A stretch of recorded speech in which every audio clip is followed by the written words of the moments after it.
Go ahead and get started. We're waiting for Mr. Hager to come on board. But in the meantime, we have legal representation and we have quorum. Mr. Pennebaker and Mr. Veracruz will not be attending the meeting tonight, so we'll be a little light. We'll start with our work session. So we're going to open up our meeting at 6:00 p.m. for Tuesday, June 2nd, work session. And item number 1, discuss agenda items. Yes, good evening, Mayor and City Council. Looking at the consent agenda, item 7A is considering a resolution of the City of Council of the City of Duncanville authorizing the acceptance of a grant from the Edward Byrne Memorial Justice Institute Grant Burner JAG, as we call it, to be administered by the City of Dallas, the amount of $7,698 that would be used to purchase some license plate readers, and this authorization would just be accepting that grant. And Chief Stogner, I believe, is here if you have any specific questions. We do have a question. Okay. No question, just a comment. The resolution, we want to include interim city manager, where it says whereas on the third paragraph, and then right at the top of it. Yeah, we can make that correction. So, that's it. Anything else? Okay, we're good. Okay, item 7B, consider resolution authorizing the purchase of uniforms and uniform accessories for the Impact Promotional Services LLC. DBA got you covered through the Bybor Cooperative Contract number 773-25 for the discounted unit pricing, which will result in estimated annual expenditure not to exceed $165,000 on a year-to-year basis for 5 years, with an estimated expenditure not to exceed $948,715. We did brief City Council on this about a month or so ago. We're basically going back to got you covered, and I believe Chief Keneally and Chief Stodder would be available to answer questions specifically.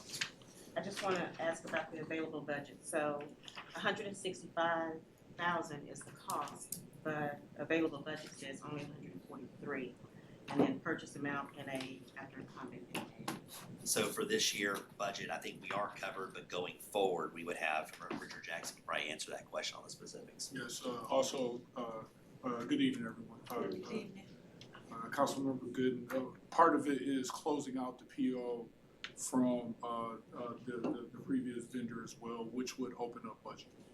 So when they put that in, it was just the available budget line as it read at that particular point in time. But that, Okay. yeah, the PO with the vendor that they're moving away from would get closed out, which would free up budget. Perfect, thank you. Yes, ma'am. Thank you. Okay, we have Mr. Hager on. Yes. Bob, can you Yes, hear us? Mayor, I'm here. All right, good deal. Thank you. Item 7C is consider a resolution authorizing the mayor of the City of Duncanville to execute the renewal of an interlocal cooperation agreement for the regional fire protection. This is automatic aid between the City of Duncanville, the City of Cedar Hill, and the City of DeSoto. We've had this agreement in place for several decades, and really what we're doing here is just updating and renewing it. We've been working with all the other cities on this. They'll be doing the same.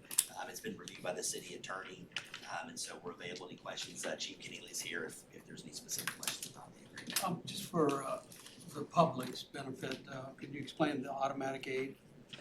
Yes, automatic aid is where when we're dispatched to a structure fire anywhere in the Tri-Cities, not the Quad Cities in this case, the Tri-Cities, that we're all dispatched at the same time.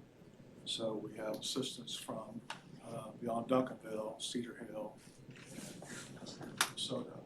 And it's a very common type of agreement. The challenge is as Mr. Abernathy said, it hasn't been updated since 2001. What's here, you see this best practice document, I've showed y'all once before, the new council member Davis, he hasn't seen it. But it's just one of many things that forces us to stay on top of what we're doing. The only changes to the interlocal agreement from 2001, quite frankly, was Cedar Hills was plural versus Cedar Hills singular. And the law firm had moved from their office from back then, same law firm though. And they had the wrong name for the regional management coordinator. And so made those minor corrections, and it's for your consideration tonight. Questions? Thank you. Item 7D is consider a resolution approving the submittal of the FY 2026 Community Development Block Grant Bonding Activity applications for CDBG funds from Dallas County. These are some public work projects that we use for funds, and Shahab Mohammed is available if there's any questions specifically on this. Just a comment, in both the staff report and the resolution, we interchange code enforcement officers and neighborhood services officers. And especially in the resolution, I don't know that it makes a difference. And I don't know that we formally, I know we talked about it, that we were, the code enforcement department was gonna switch back to code enforcement from neighborhood. It has, yeah. Okay, So, so the resolution has, I think each one of them mentioned a couple of times in there. okay, we will get that updated for sure. Can we pull this item, in the interest of time? I have a number of questions, so if we could pull it and better discuss it. Out on the dais, okay. Everybody okay with that? So that's gonna be moved to end of individual, so it's gonna be E. Is that correct? Yes. Okay. Thank you. So item 7E is consider resolution awarding an RFQ 2026-0006 and authorizing indefinite delivery, indefinite quantity, or IQ, as we say, master service agreements with firms outlined in Exhibit A to provide geotechnical engineering, materials testing, and surveying services to the city of Duncanville from June of this year to June 2nd of 2031, not exceeding a total contract amount of $300,000 per firm over the 5 years.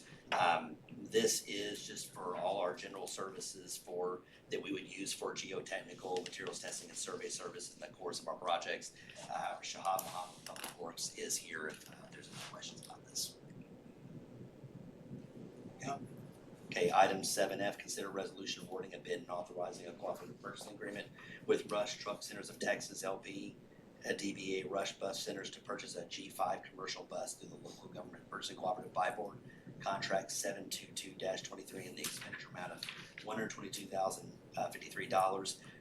This was a budgeted item to replace the bus at the senior center, and so this purchase would do that. So we are definitely ready to move forward and getting that vehicle replaced. So, have we purchased the vehicle yet? No, this would authorize us to go do that. And the quote expired May 23, 26 is still good? I guess it should still be good according to our purchasing department.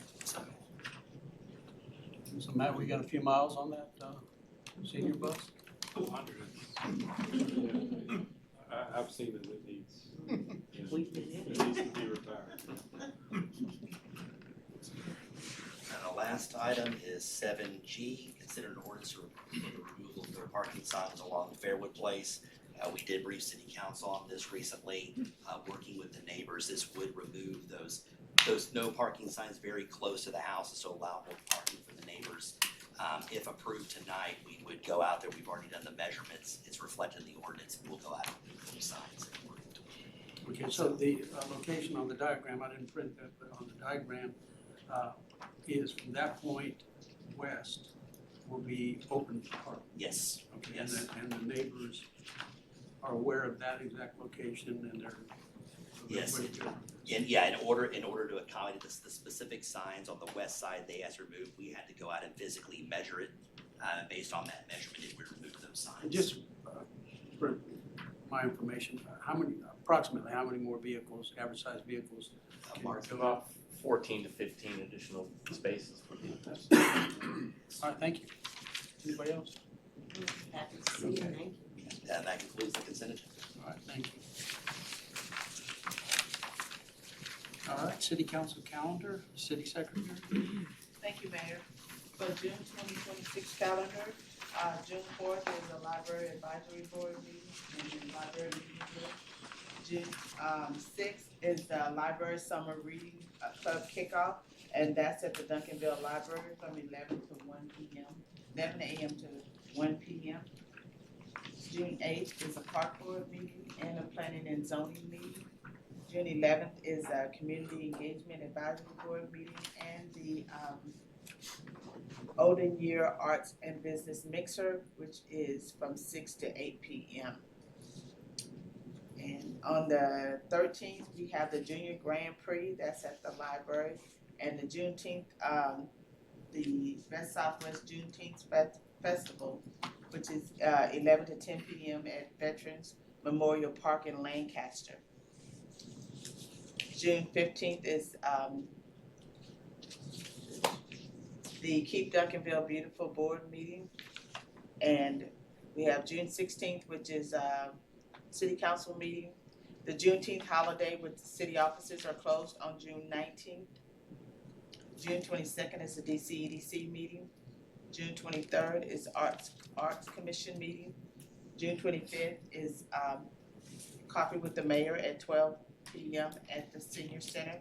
June 30th is a budget workshop at 3 p.m. here in the briefing room. The July calendar, we have July 2nd is a, City Secretary, I'm sorry, I have a question. Mr. Stevenson, is there supposed to be another concert in the park on June 27th? Yes, if we schedule one. We'll get to. oh, okay, thank you. Okay. June 2nd is a ZBA meeting. June 3rd is the World Soccer Watch Party. July 3rd. July 4th is the Independence Day celebration and the parade. June 7th is the City Council meeting. June 9th is the Community Engagement Advisory Board meeting. The 13th is the Park Board, Planning and Zoning meeting. July 16th is the TIF Board meeting. July 20th is the Keep Duncanville Beautiful. The 21st is a City Council meeting. On July 23rd is the Coffee with the Mayor. July 25th is the 2026 Ready for Greatness DFW Back to School Sandra Meadows Memorial Arena Tournament, which is from 9 to 2. 27th is the DCEDC meeting. 28th is a budget workshop and also Arts Commission meeting. And that's all I have. Well, thank you. Yeah. So, not sure how, yesterday was open after I left early, but is there any follow-ups, anything we need to schedule in regards to boards and commissions? Yes, there is. But given that two members are gone right now, I think it might be better if we got, did this by email and tried to see if we could coordinate a meeting time for that. We have one member that came in afterwards. I don't know that the no-shows, are we gonna reach out to them again, or? We will reach out to them Okay, so again. there were, what, 3 of those? We have had two, Two no-shows, yes, and then the gentleman that and one day. we did chat with him, but off the record, nothing about the questions. He did say he's excited about coming back and getting interviewed. So we do need to schedule next round of interview, follow-up interviews, okay, and then to be able to make the selections. Right. Right. Because there were, planning and zoning position open, there was a DCEDC position open. So we'll have to move the executive session, put all that together. I don't think that's allowed. There is a. I would if I could. P&Z's. I'm sorry? There is an import of P&Z's, so. Oh, absolutely, absolutely. Okay, so we will move on to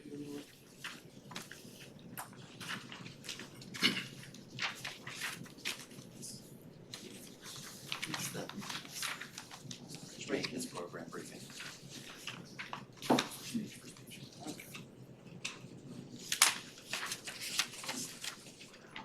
There we go. All right, so I apologize for that. We're gonna move into work session item 3, briefings and presentations. First one is bridge maintenance program briefing.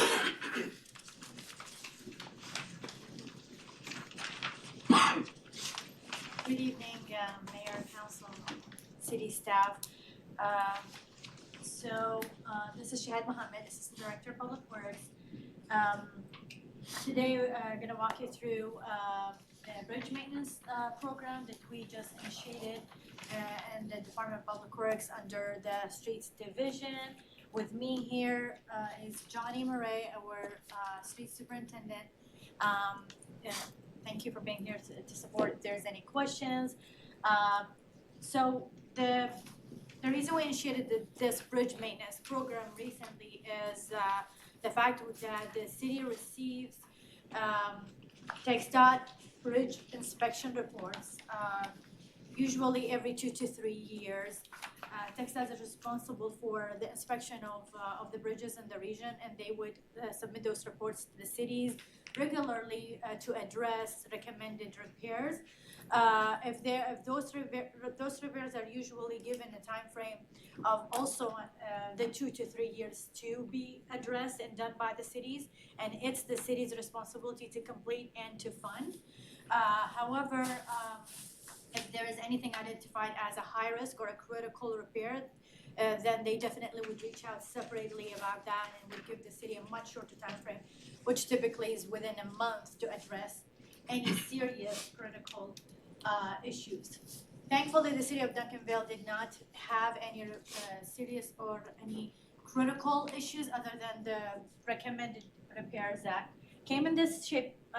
Usually, it's a very big report, and this is just an example of how they would really look at every aspect and give us a score and a rating for it.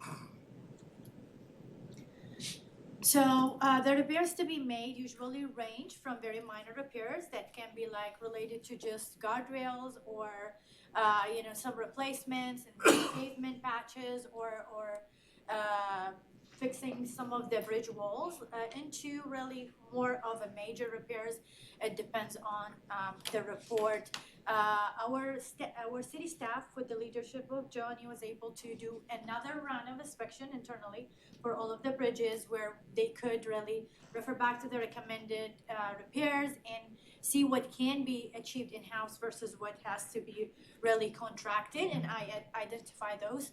So that was our first round, and then we started the repairs that we could do in-house by the crews, which was able to accomplish the repairs on 2 bridges, the East Cherry Bridge and the bridge at Crocker Hill and Daniel Dale.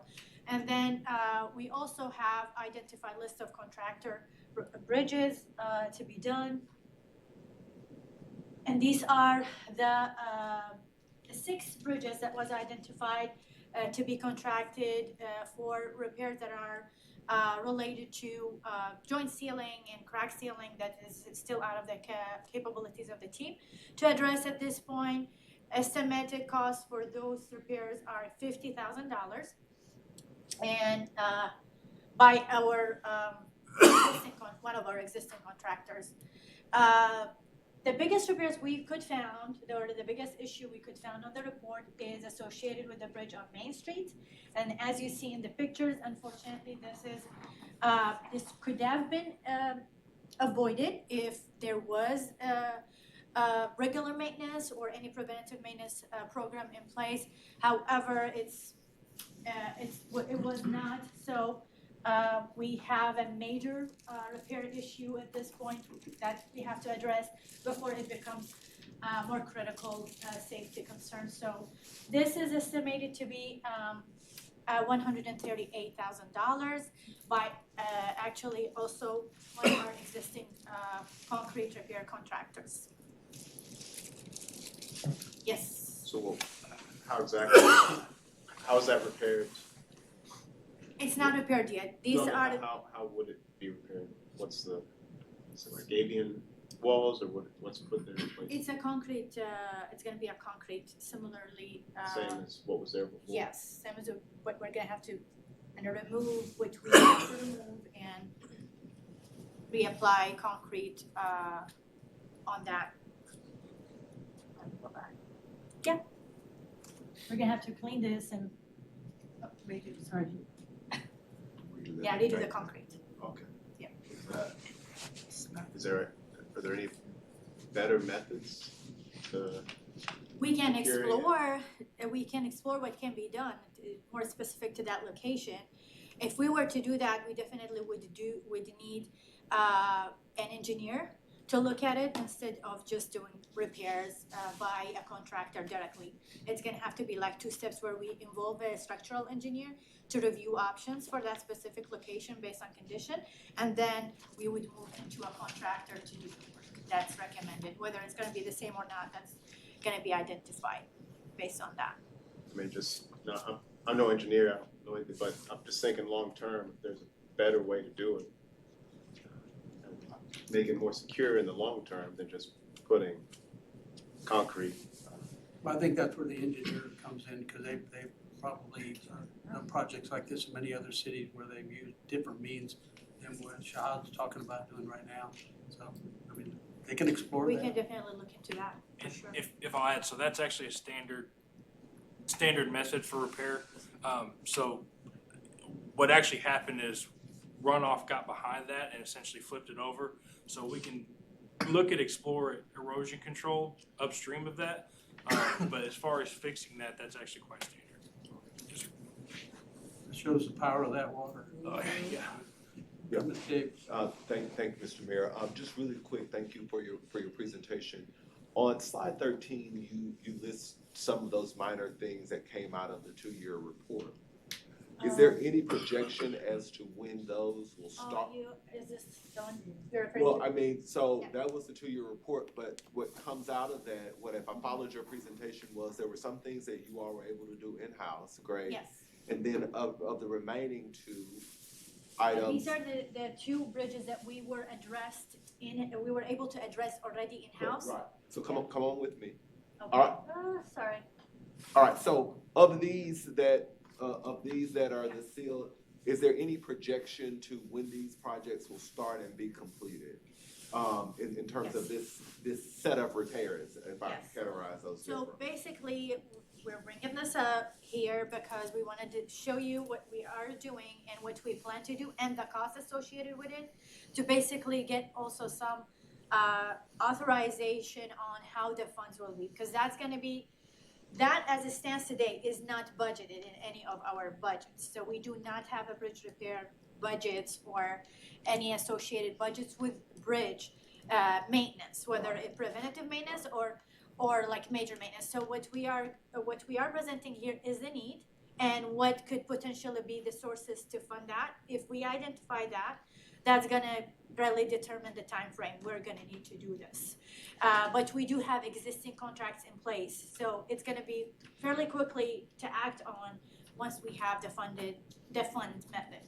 Yeah, thank you for that, and I just wanted to follow up with that and make somewhat of a comment. I think that even as to my colleague, Councilmember Kuntz's question about what could be done differently in that scenario at the Main Street Bridge, I think Ms. Muhammad mentioned earlier that it was not something that we flagged in our, in preventive maintenance as a go forward.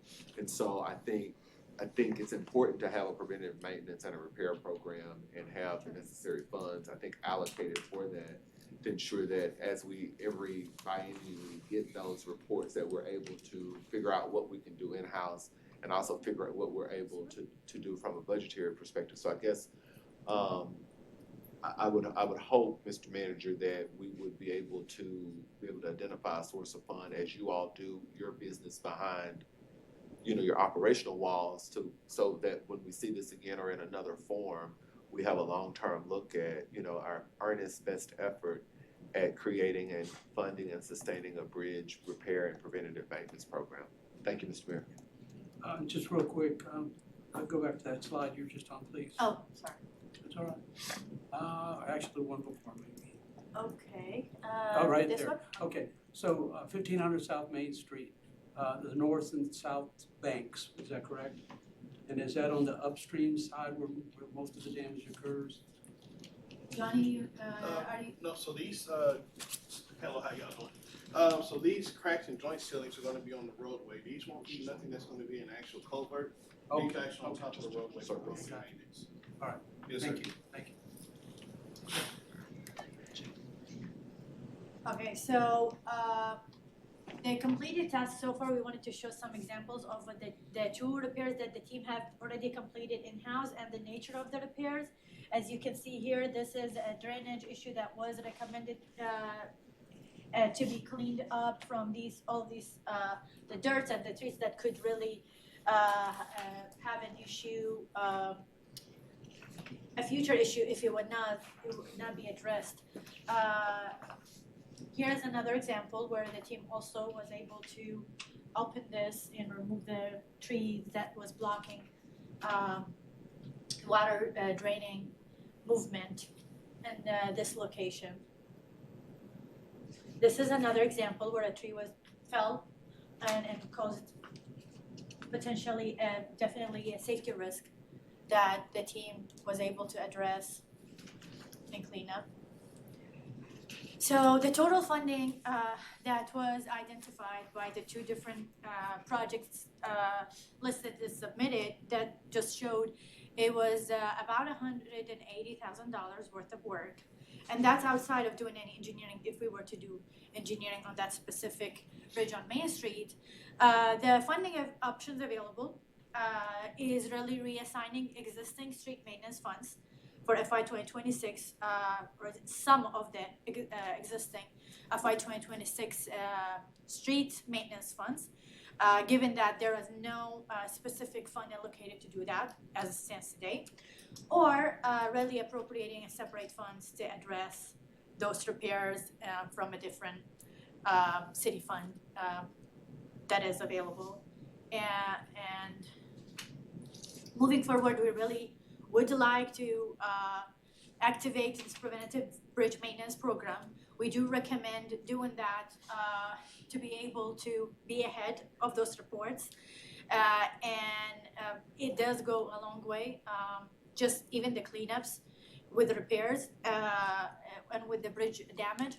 As well as we talked about here about bringing the need to bring the special projects crew with the streets department in order to be able to do that, because that division or that group, that crew is not anymore with the streets department, given the freeze that happened on those three positions last year for budget constraints. So we do recommend to bring that back in order to be able to do this. And that crew will not be only focusing on that, but it's also the creek cleanups, the drainage, and the compliance with the MS4 that is ahead of us with the list of activities that we need to be up to speed with. So, and that wraps our presentation. Any other questions? What is the status of the drainage master plan? We have completed the drainage master plan. We actually reviewed and provided the final comments for the comprehensive final report. We shall be able to send that by email to council to look at it along the stream condition assessment report, which we already finalized. So we're just in the final steps of closing that project. We do recognize that when we brought it up the last time, we didn't have enough time to cover all the questions, and we do intend to bring it back to council again in the next month. I'm just asking because erosion and Yes. drainage is a big part of this conversation. I just wonder how much of preventative maintenance program for bridges can be incorporated into that drainage master plan. A lot of the drainage master plan projects were associated more with looking at the similar things. We inspected all of that, but they focused more on really system impact related, capacity impact related, and also they looked at major projects that would require engineering and redesign, reconstruction, instead of like the smaller minor repairs or cleaning or the preventative maintenance aspect of it, which is covered in this other way. So they complement each other, but it's not necessarily the same thing. Yep. The project that the county when Commissioner Price came down and talked to us about assessing our bridges down here, was there any, refresh my memory, were there funds available coming from the county to do some bridge repairs in Duncanville as a part of that intermodal system? Something port, the port. The inland Port. The inland port, but also I think there's some delineation between what's a county bridge, what's a state bridge, and so I think that's also important and germane to the conversation. There is a view towards drainage and capacity and stormwater and all of that, But this is in conjunction with the every 2-year report, if I'm correct, that TxDOT does, primarily looking at the surface and the degradation of those state TxDOT bridges over time and helping get the most life out of that bridge. And that's why I kind of jumped to, I think, the importance of such a program and what we can do from a budgeting perspective, I think, to help that to get the most life out of those bridges that we partnered with TxDOT in having constructed in the first place. Yeah, but back to your question, sir, about the inland port. Yes, the inland port study have identified repairs in Duncanville, drainage related, which one of them was to do build a bridge. That is a really a planning project that the county have done, but the execution of these recommended projects still relies on the cities that these projects were in. So it is the city responsibility to choose to do some of these projects. Now there are fund opportunities to apply for, no guarantee of selection, but definitely would help given it's given that it is a regional program. But other than that, it is totally the city responsibility to decide, yes, we think there is value of this, given that they help the city with doing the front part, planning, doing the study, showing the city that this is needed. But it's still our responsibility to fund if we decide to do it. Well, I just wanted to add one thing too. We're gonna have that budget workshop on June 30th. Part of that was we wanted to talk to y'all about CIP strategies, utilizing other revenue sources for drainage, for parks, for water and sewer. And so I think we would really like to have that conversation with y'all about some of the sourcing strategies for this bridge maintenance, but we really we need to have this briefing and bring you guys up to speed on what that report said and recommended. I'm glad you said that because my question was, will this be in the proposed 27 budget or will we be discussing this in the budget workshop? Yes, we will be, and it's part of an overall strategy on how we can fund some of these projects, so. Well, just in advance of that, Ms. Manager, in that, do you contemplate allowing us, I know that there may be varying projects of different priorities and I don't wanna dictate the priorities, but would it be some agility in what you present to be able to say, hey, we definitely wanna make sure we go and tackle these, versus another set. So I hope we have some agility, cause I'm sure we have more needs than we have resources. But I do think that there should probably be some ranking and prioritization of what we're able to make the most impact or the most immediate things. I think that would definitely be part of that exercise. All right, thank you. Okay, anything else? Thank you. Okay, next item 3B, Parks and Recreation Strategic Projects.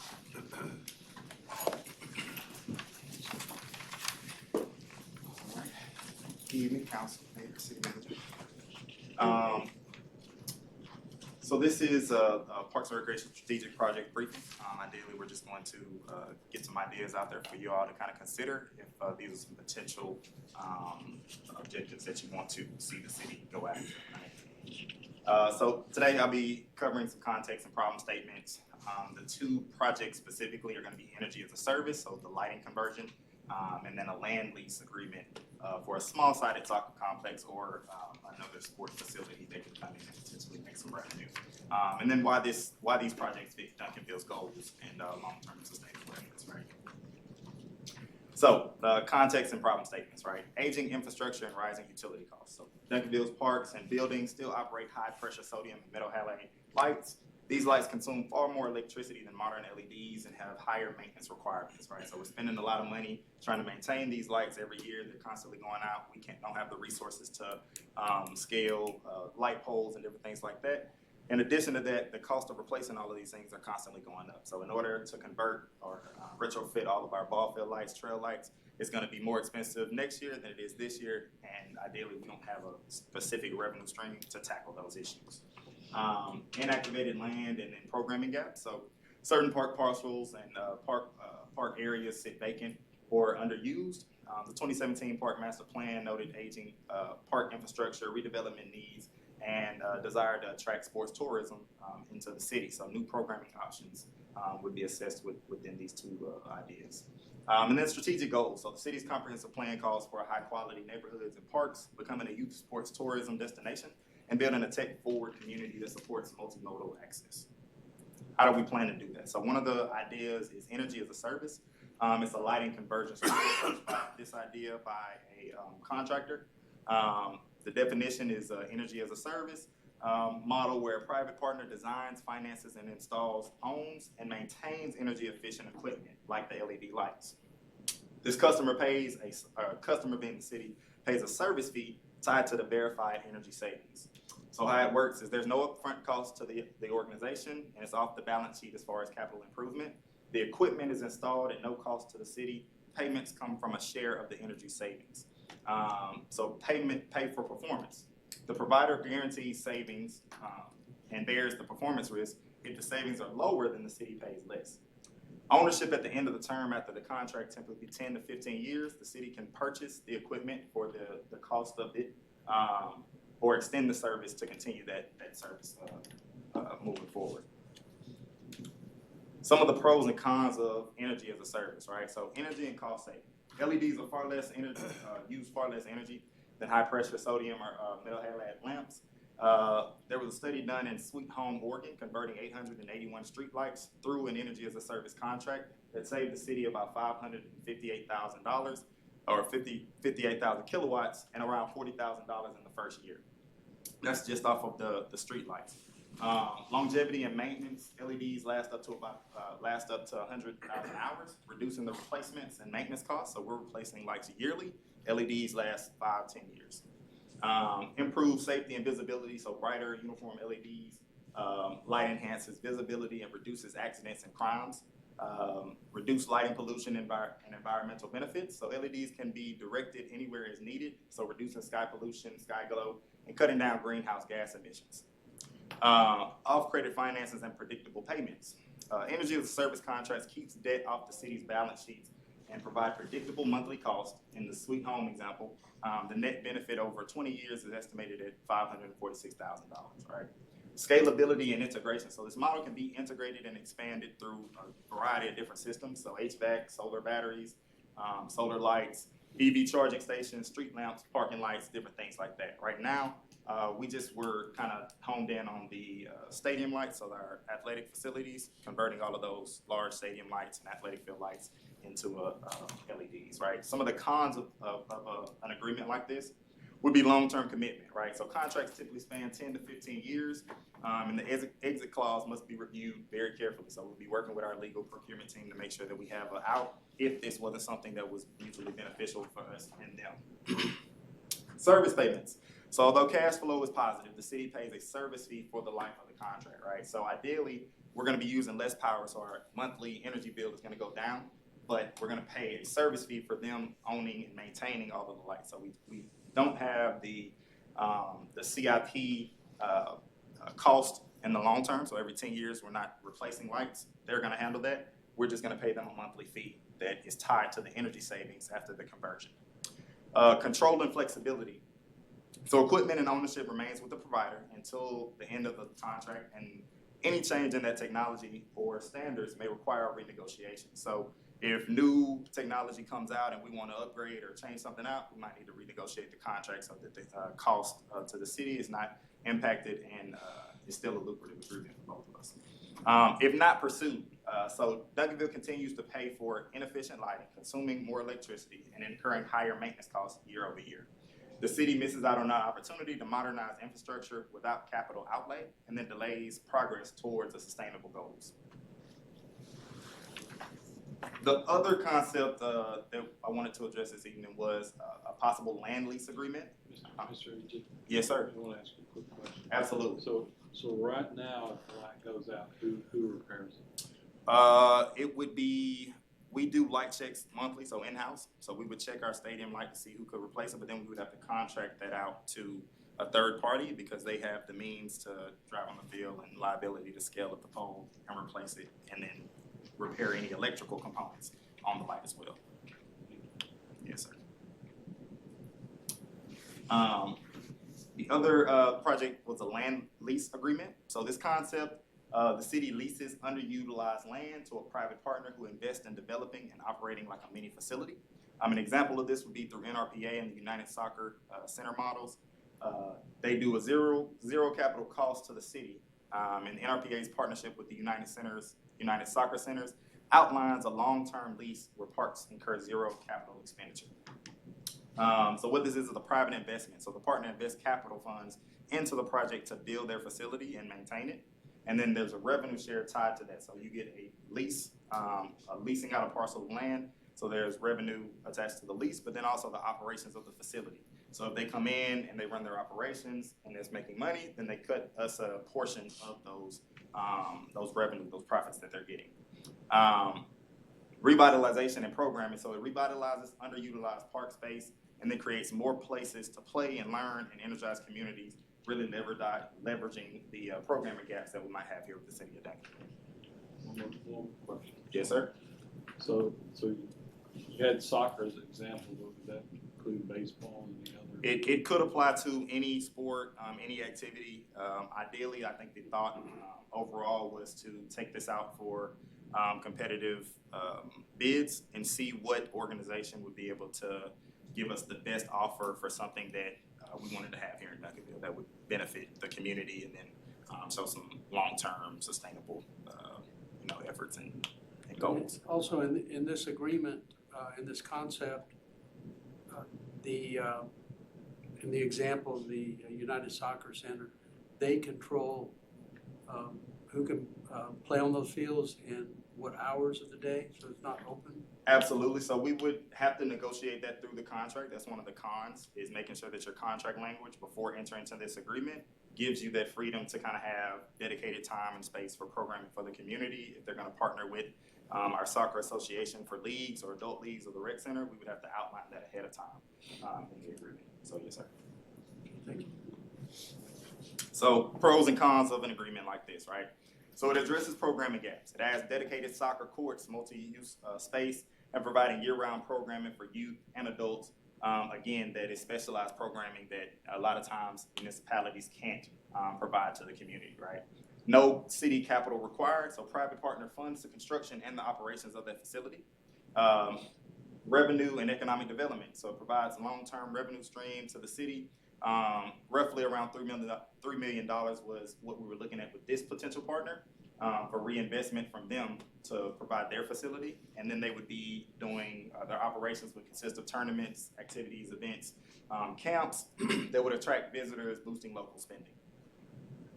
Utilizes underused land, converts vacant or low-use park areas into activated spaces, reducing maintenance burdens on staff, and then increasing activation of parks and land use. It supports strategic goals, so it aligns with Duncanville's aim of becoming a youth sports tourism destination and improving parks without large public expenditures. Community engagement, so it offers an accessible, modernized facility with local leagues, drop-in play, and specialized events. And again, that would be dependent on the proposed contractor that came in and wanted to utilize or do their project. Some of the cons around something like this would be control and access, like the mayor just mentioned. So a long-term lease means that a private operator controls scheduling, programming, and the city must negotiate community access and affordability for its patrons, right, prior to entering into the agreement. Commercialization concerns, so some residents may see the private branding or revenue-generating use in public parks as encroachment. Traffic and noise, so additional visitors could increase traffic and parking demands near the site. The long-term and risk, the city must ensure that the contract project protects public interest and defines maintenance and end-of-term conditions and addresses any unforeseen events. If not pursued, so underutilized lands remains inactivated, continuing to cost the city in mowing and maintenance and without generating any revenue or programs. Nearby municipalities could attract the same partner instead, along with the associated economic and social benefits, and then Duncanville misses out on a chance to close gaps in youth programming, sports tourism, while cost of developing new facilities continues to increase. So is this something like this or any one of these things best for Duncanville? So based on what we've seen so far, it aligns with the city plan. So Duncanville's comprehensive plan calls for high-quality parks, tech-forward community, and youth sport tourism destination. Both projects directly advance these goals by modernizing infrastructure and creating a new sports hub. Budget relief and revenue. So energy as a service provides immediate savings and long-term cost avoidance, while the land use offers a significant revenue stream without public capital. Together, they improve the department's cost recovery ratio, addressing long-term financial sustainability. Community impact: upgraded lighting improves safety, reduces crimes, and enhances nighttime usability for all complexes. For example, the soccer complexes offers accessible recreation and health benefits, bringing families into the parks. Environmental and leadership. So LED retrofits reduce energy consumption and greenhouse gas emissions, positioning Duncanville as a sustainable leader in the area. And then strategic leverage. So both projects leverage private investment and federal utility incentives, allowing the city to focus limited capital on other priorities. Any questions? I know that was a lot of information. I was trying to see how much time we had left. Trying to be brief. So, okay, quickly, so if we were to decide on land lease, are there particular parks we were considering? I think we do have some possible ideas. The one that was approached to us was specifically Lakeside Park. They wanted to utilize a softball field and convert it into a soccer facility. So it would be 5 turf fields, and that's artificial turf fields with lights and things like that. They would have temporary restroom and concessions out there to run their operations. Ideally, the numbers projected, if we rented out a softball field every day for the rest of the year, we wouldn't be able to make as much revenue off of that piece of land that they would be able to do just based off of the lease alone, not necessarily their operations included in their revenue split. Okay, so we have had long-standing relationships with soccer associations Mhm. in the area. Would this impact them if we was to enter into an agreement like that? Impact their operations? Impact their access to the park? And you said we would have to put that in a contract and negotiate Yes, ma'am. that. Okay, so maintenance and if breakdown of current maintenance, what would this save us? Renovating like a softball field, we mow it twice a week. There's lights, there's fencing repairs, there's annual safety repairs that we make on the fields. If we renovated all of that into turf, all of those things would go away. If I had to throw some projections out there, each field probably cost us around $20,000. Maintenance, personnel, yeah, easily. Yes, ma'am. That's all I have, thank you. Thank you. I really just have more of a reaction. I know this will continue to be something that we talk about, and particularly as we enter into budget season. I would assume that it ties back into your strategy of trying to explore different revenue streams, et cetera. I recognize, so these are more actions, I guess I should say. I recognize that from a park management perspective, we always are looking for some relief and support and help as it relates to lights. I wouldn't want to sit here and prescribe for you very operationally how to run your park lighting program and system. But if we're looking to offload some of the cost or be able to reconfigure costs, I think it would be helpful to understand what do we look at in terms of on an annual basis in terms of our lighting and how much expense do we incur and even through contractors and how all of that bears out so we can be able to fully analyze whether or not this is potentially a good cost savings or a strategy to help deter some of the costs related to light management in a park environment. So that's kind of my reaction, I think, to the first piece. To the second piece about the land lease agreement, I started to have questions about facilities and whether or not they're permanent or temporary. Parking, how would that work if we were looking at particularly vacant? Because I think that the universe was open to even some undeveloped parcels of land that could be redefined and used. And so I started to wonder, I know the example you just raised, Mr. G, was related to Lakeside Park, but I think in your presentation it was any maybe parcel of land. And so did we have, I think to colleague Gooden's question, did we have particular parcels or parks in mind and what would be the potentiality on us generating revenue through those organizations, and would they help? Would they be responsible for recruiting their own teams and such, and, you know, what's been their success rate, to really be able to determine whether or not they're. Excuse me, Mr. Davis, we're getting to the bewitching hour. We've got to wrap up because we have an executive session.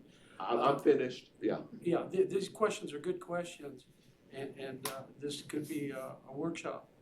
Yeah, so, to- I just, if we see that in another form, those was just my reactions. Yeah, we definitely probably, we just wanna get initial feedback tonight, so. No, it's a good presentation, thank you. Mayor, I did hear you, but I real quickly want to say, with his thought board being advised of this as well. Also, is this a current trend in parks? And then lastly, Lakeside Park's on the state's listed as opportunity zone, so I want that to be looked at as well.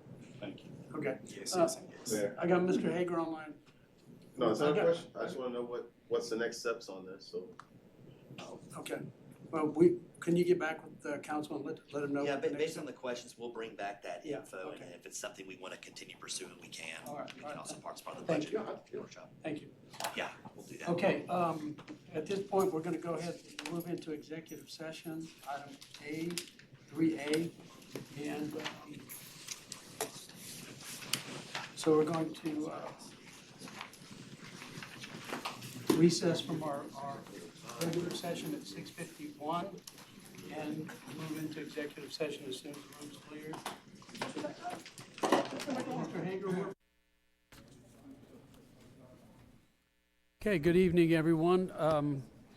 Thank you for being here tonight for our Tuesday, June 2nd, 2026 regular meeting, which we will open at 7:11 p.m. I appreciate your patience, and we're going to begin very quickly with invocation. And leading us in prayer will be Chaplain Ruiz. Please stand if you're able.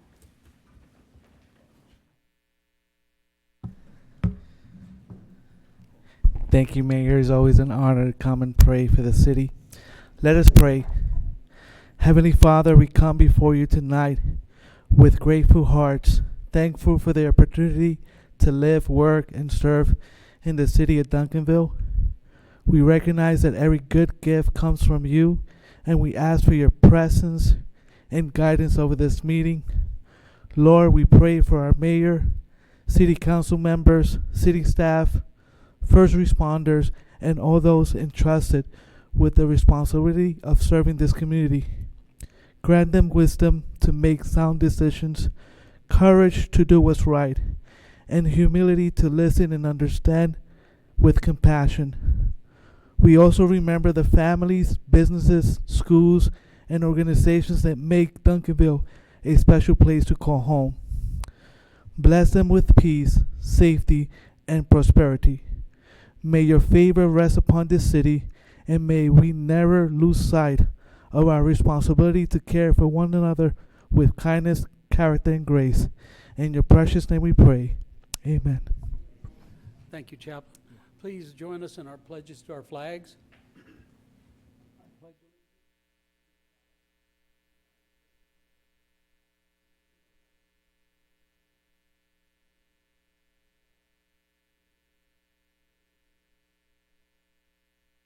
For the Texas flag, pledge allegiance to thee.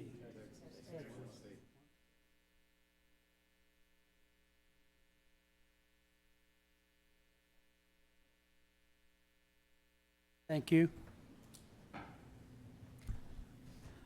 Okay, on to item 4A, Mayor's Report.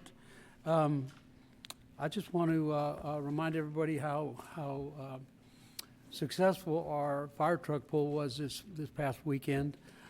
Doug Sisk, former Duncanville police officer, just makes a maximum effort to make sure this thing is successful. We've got a lot of participants from other cities, fire departments, police departments, SWAT teams, a little bit of everything. Ms. Gooden and I got teamed up with the youth group. So she was back by the fire truck, and I was up at the front. I understand there's a video out there of me crossing the finish line, which doesn't look very athletic, but we had a really good time. But I can't say enough about the effort that everybody puts in. I always mention police, fire, and so on, but what I do forget to mention is citizens on patrol.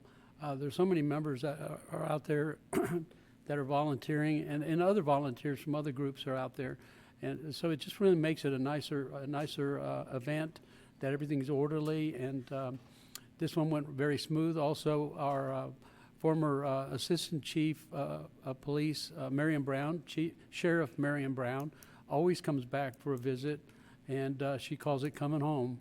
And we always enjoy her presence there, and all the other police departments and fire departments that show up. So had a great time, all for Special Olympics. I wish I had the numbers, but they make a lot of money for Special Olympics with this event. So it's a really awesome event that we have, and we continue to have that for many more years.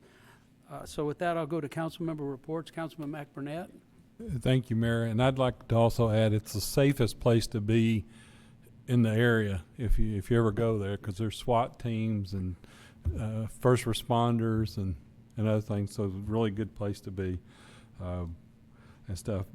I want to still commend Gail Steiger. She had her 90th birthday party. Honors to her. Had a wonderful party and stuff. But the after party was the Memphis Soul concert that was at Armstrong Park. So if you weren't at the park, you missed an excellent concert, excellent group. Also want to commend our staff for Memorial Day program that we had. Just wonderful, honoring those that were killed in service. We have things that are always happening. So you know on the June 5th, there's a Duncanville Deal Makers meeting. Then on the 6th, the library has their reading club, and it's kicking off. That's from 11 to 1. On the 11th, there's an arts mixer that's going to be at the Olden Year Museum. On Saturday the 13th, the Junior Grand Prix that Parks and Rec's putting on. Then there's on the 27th, there's another concert in the park. And the one that people don't give a whole lot of credence, or as much credence as probably should do, we have a preliminary budget meeting on Tuesday, June 30th. And if you really want to see an impact on what your city is and what you want to do, you should be at the budget meeting. And if there's things that you want to see happen, things that you want to see, that's the time that you should really be bringing up something of that interest. And then, of course, we're just going to go right into the 4th of July. On 7/3, there's going to be on Friday, there's going to be a FIFA watching party. And the 4th of July, there's a parade and festivities for that. A lot of work, a lot of effort goes into it. I would say that we have probably one of the best shows in the area. Also, I want to congratulate our Duncanville seniors. Tonight's their graduation. Also, I want to congratulate Shahad Muhammad because she got her engineering stamp, right? Congratulations for you that. And also, and lastly, Mayor, commend Shayla's Bistro. Nice business up on Main Street, across from Redbird Lanes. They celebrated their 1-year anniversary. Thank you. Thank you. Okay. Oh, Ms. Gooden, I'm sorry. How quickly we forget. Thank you, Mayor. Good evening, City of Champions. It's nice to see you out tonight. I'll start with the Memorial Day celebration. That was a beautiful day. I was happy that it returned outside. In the Memorial Day celebration, we had a guest speaker, and in his speech, he talked about Decoration Day. And there was an additional layer I would like to add to Decoration Day since it was brought up. As of May 1st of 1865, the enslaved people after the Civil War would go and decorate the grave sites of their loved ones with the flowers that they had within their possession due to not being able to have access and the resources to do other things. That was how Decoration Day was started. And after that, it was widespread as of 1868, and it started to spread in everywhere else. And now we know it as Memorial Day. So I thought that was very beneficial, and it was insightful for me to learn from my veteran daughter, who served in the Army and is now practicing mental health.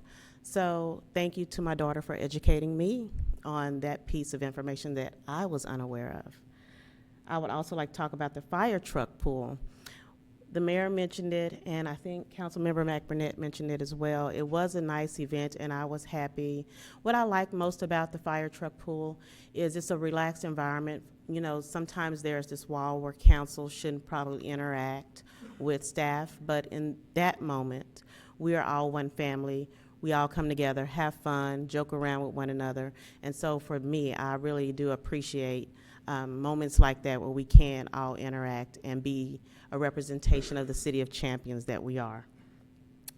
Also, I was going to mention Ms. Muhammad. I was going to leave her name out and let the city manager, but since Councilmember McBurnett already mentioned it, we are so proud and we celebrate you. Being a mom, working a full-time job, and studying and putting all those hours, staying up late and serving the city of Duncanville at the same time, you achieved a great accomplishment. And woman to woman, congratulations, and it is well deserving. So thank you so much for your commitment to Duncanville. And one last thing. I want to say to this council and to the mayor, thank you so much for the opportunity to serve as Mayor Pro Tem. It was truly an honor to stand in the few times that the mayor couldn't make it to an event. We all know that he has perfect attendance, and he's hardly ever away. So thank you to this council for trusting me with that role. And tonight we will select a new Mayor Pro Tem. And with that, have a good evening, Duncanville. Thank you. And thank you for the work that you put in that capacity. I really appreciate it. Okay, so now we'll move on to City Secretary, no citizen input. Oh, I'm sorry. I always do this, John. We can skip. No. City Manager report. Good evening, Mayor and Council. So just a couple of items. Just one, I mentioned last week, the last meeting, but we have wrapped up our brush and bulk collection efforts, and we resumed normal operations last week. So thank you to Republic, Camacho Tree and Landscaping, and our staff for really just getting together and making sure that we got all that excess brush and bulk picked up before it became a problem. So we really appreciate them. I'm also happy to announce that the North Central Texas Council of Governments has a Regional Service Excellence Award. We nominated our emergency management team, and they were awarded. They were selected for the award. So I just want to say thank you to Lauren Sanchez and Kevin Bradley for a job well done, and then also just congratulations to our Best Southwest partners, DeSoto, Cedar Hill, and Lancaster. But I think it's just a testament to the work that our emergency management team does. Just a quick update, we do have the Summer Reading Club kickoff at the library this Saturday, June 6th from 11 a.m. to 1 p.m. A quick update on the Cedar Ridge Road construction project from Middale to Camp Wisdom Road. They've relocated about 75% of the sewer in that area. So we'll also be doing the lateral sewer line next. So they're trying to finish up the utilities as soon as possible, but we will continue to see those lanes shift as the project goes along. Just keep an eye out for the signs. We'll continue to update the public via website and social media. And again, that project is scheduled to be completed by next summer, weather permitting. I'm also happy to announce that this year, the city of Duncanville and Duncanville ISD and the Ron Holland Foundation are joining forces to do the back to school event. And that event is going to be on July 25th from 9 a.m. to 2 p.m. at Sandra Meadows Gym.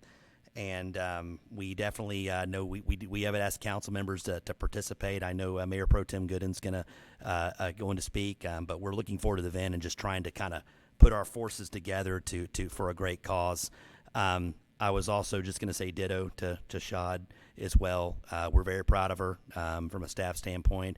And also thank you to Mayor Pro Tem Gooden for your service over the last year. It's been, especially being in this interim role, your leadership's been great. So I just thank you for your service during this last year. And that concludes my report. Officer Lund, did RPD win the fire truck pull? You would, yes, the answer is yes. Okay, so that was,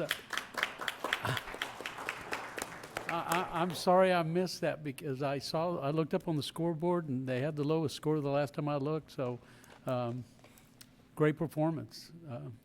Thank you for being here to represent. All right, we'll move on now to, no proclamations or presentations this evening. We do have, no citizen input cards tonight? We have citizen input, no email. Okay, so we got a citizen, Okay, first off, I'll have Miranda Oyavidi.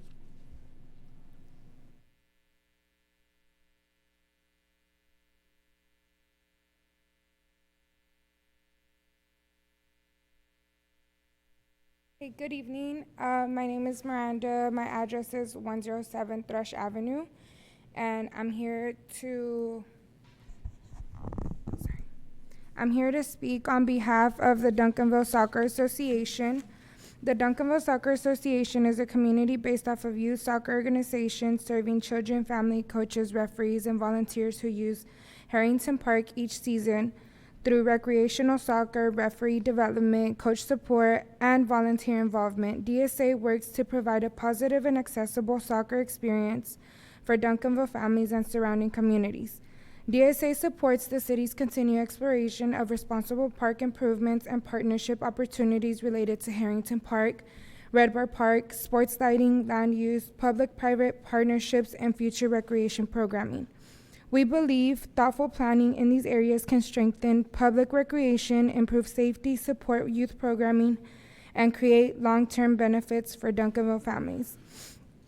As a primary soccer association using Harrington Park, DSA can provide practical field-level feedback on soccer operation, field usage, game day logistics, parking, safety, referee, coach needs, family access, affordability, scheduling, rainout recovery, and how proposed changes may impact children and families. If the city forms a committee, work group, listening session, advisory group, or stakeholder feedback process related to Harrington Park, Redbird Park, sports lighting, land lease options, public-private partnerships, or soccer-related park improvements, DSA would appreciate the opportunity to participate and provide feedback from a soccer association perspective. Thank you for your time and for your continued support with our youth recreation in Duncanville. thank you. Angie Benson.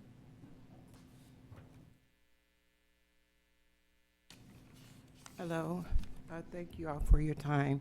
I'm looking forward to the meeting with City Manager next week, but right now I'm not very happy about the Recreation Center. I'm sorry? Your address? Oh, I'm sorry. 813 Link Drive, Duncanville, 75116. Thank you. I have a complaint and concern against the Recreation Center manager. I had an encounter with him yesterday as well as today. Yesterday, I had to call him out on a lie that he was saying on me before one of his staff members. And today, I was talking to the staff member, and he came there and was talking as loud as he could, trying to drown me off to not be heard by the staff member, our conversation. Okay, Ms. Benson, just could you hold on one second while I get clarification from the city attorney? Directing comments directly identifying a staff member, do we need to refrain from that? Okay, so you can continue with your Okay. basic dissatisfaction, but just Okay. not describing individual Okay, employees. and I'm also asking that you all did put the plexiglass on both sides, but the middle part of their desk, that's where the plexiglass is needed more, because today I was sitting on the on the desk. There is no rule saying it's not posted that you can't sit on the desk. I was talking to them. Now, if that plexiglass was still up there, that would have prevented me from sitting up there. And it's not safe for your staff members. Anybody can reach over there and grab them. A couple of weeks ago, one of the ladies a member reach over and grab one of the staff members and rub it on her face. That's not safe. Anybody can jump over there and do anything. You can reach over there and get anything. I've reached over there and got pens, but that plexiglass needs to be up there. And your manager has something to say to me about sitting on that desk. There's no policy saying you can't sit on there. And I'm not happy with him. He's very disrespectful. And I'm not the only one that has had problems with him. So I would appreciate if you all address it. Connie Brown.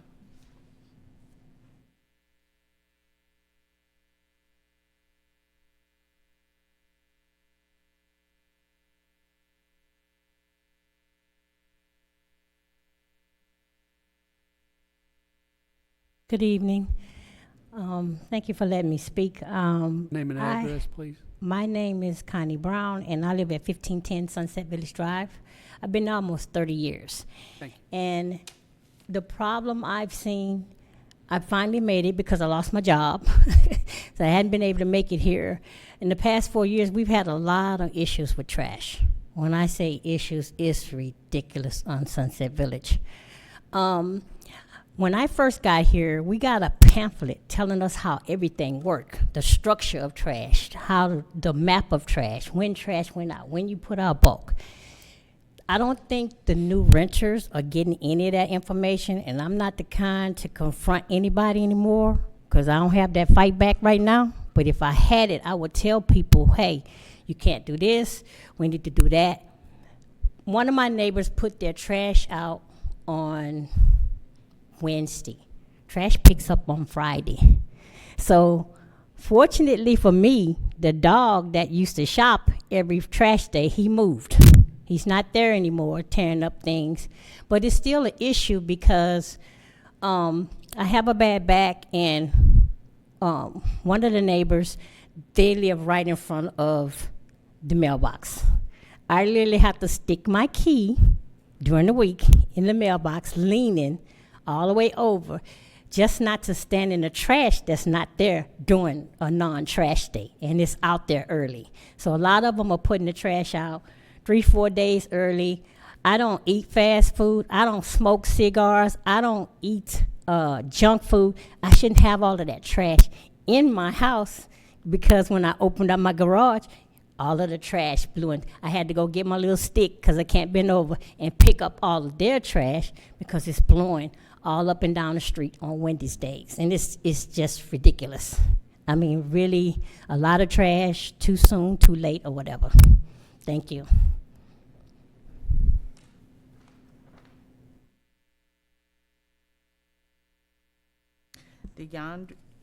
DeAndrea Sanchez.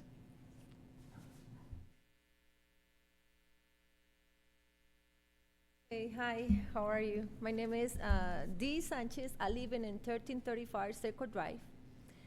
And the problem this now is at the house in 1314 Circle Drive. Okay, I know that the vision on Duncanville is a city of the champions, right?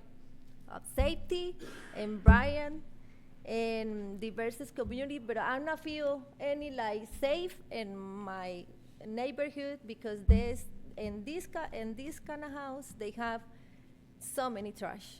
So it's in the corner to the house and you can see the trash outside. And I live in the house for more than 15 years. I pay taxes. I fix my house because I want to look, the neighborhood very nice and everything. But I see I'm not have anything like the city do because I have kids. The smell, the rats, and we just want to know if you can do something for my neighborhood because I'm tired. I'm tired like these people because in this house, it's not water, it's not utility water. I come and I speak with someone and they say, I already give you like tickets and they can pay and they not do anything. So now I think the trash is not picking up or something like that. But I need your help because it's not safety for us. And I see the vision in Duncanville, it's an education, business, and a good government. So I just want to see that, because I see everything like you say for champions, and come to vote, come to this, come to that. So we wanted to hear about, when we have something, because it's not safety for anyone in my neighborhood, and even for us. I just want to say thank you. Thank you. That's all. All right. This concludes our citizens' input portion for this evening. We'll move on now to the consent agenda item. Before I move on, I've been reminded, I mentioned it in the briefing, but tonight we're missing Councilman Pennebaker from District 5 and Councilman Joe Veracruz from District 1, so they won't be voting tonight. Consent agenda, we've discussed this in briefing. Mayor, I move to approve Okay. as presented. Motion. Mayor, we had one item that got moved, so I want that noted for the record. Okay, and that Item item D. was, I think it's D. was item D. It was moved to become 8E, as requested by then Mayor Pro Tem D. Gooden. I apologize, this allergies are just getting to me all of a sudden up here. All right. So we have a motion to approve the consent agenda by Councilman Kuntz, seconded by Councilman McBurnett. Is that correct? Did you say? Okay. All right, please vote.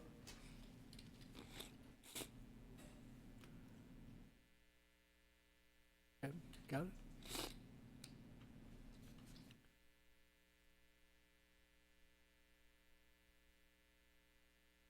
All right, we're going to move on to items for individual consideration. Item A, sorry? We have to go through item D. That was Got pulled down to the end. okay, never mind, you're Yeah. right. So, no action to be taken as a result of executive session. That would be item 8A. Item 8B, election of mayor pro tem for 2026 through 2027. Mayor, I'm going to nominate Kyle Pennebaker. Okay, we have a motion from Kyle Pennebaker, or from Councilman McBurnett to select Councilman Pennebaker. And I have been told by the city attorney, even though that Mr. Pennebaker isn't here, we could proceed on with this if this happened. So with that, Second. I have a second. So a motion to select Councilman Pennebaker as mayor pro tem for 2026-27, seconded by Councilman at Large Gooden. Please vote. Well, before I go on, I'm sorry. Is there anyone else would like to nominate as mayor pro tem? Any other nominations? Okay, hearing none, please vote on the motion. Thank you. Okay. Congratulations, Mr. Pennebaker. Move on to item 8C. Consider a resolution appointing city council members to serve on the audit committee, as well as designating a chairperson for the committee.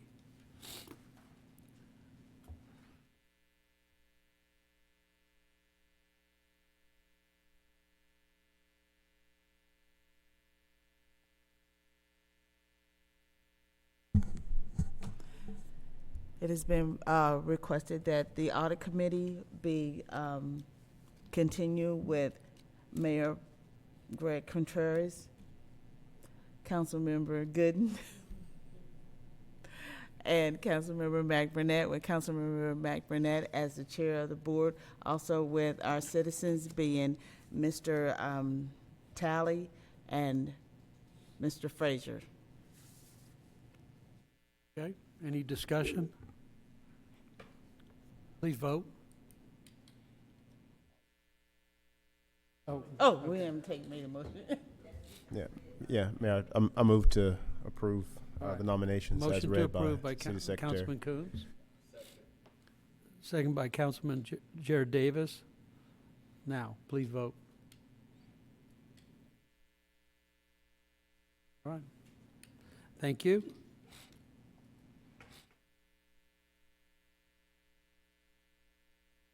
Okay, item 8D, Duncanville Arts Commission grant recommendations.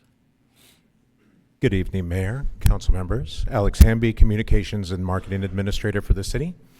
In April, we had our arts grant application was open, and we received 4 applications this term. So this is the 3rd for this fiscal year, and we have 1 more to go. The Arts Commission met on May 12th, and they voted on the recommendations for you to consider. There will be a couple videos in here where the applicant submitted a video for you to view. So the first one is from Day Drink Wine and Cocktail Lounge, a single project support grant, and I will let her describe the purpose of the grant. For our community, this art exhibit represents more than entertainment. It creates economic activity, supports a local artist, and brings people into our town and to local businesses like Day Drink Lounge. Events like this strengthen community engagement, encourage cultural investment, and help make our city a more vibrant place to live, work, and visit. The project budget is $3,000. The requested amount was $3,000. The Arts Commission, in a 5-4-3 against vote, recommended $1,500. The next one is the Midsummer Musical Festival, which is proposed for Saturday, June 20th, 2026. The Parks and Rec Department has confirmed that this space has been reserved. This would be a free festival that will be a lineup of classical, jazz, Latin, and folk music. This is being organized by Christopher Atkins. He is with the Dallas Symphony Orchestra, I believe. The project budget is $26,500. They requested $3,000 on a single project support grant, which is appropriate for the first time. This was recommended 8-4-0 against. And again, should this pass, that event would be Saturday, June 20th. The next is a Main Street mural. This was applied for by DL Commercial.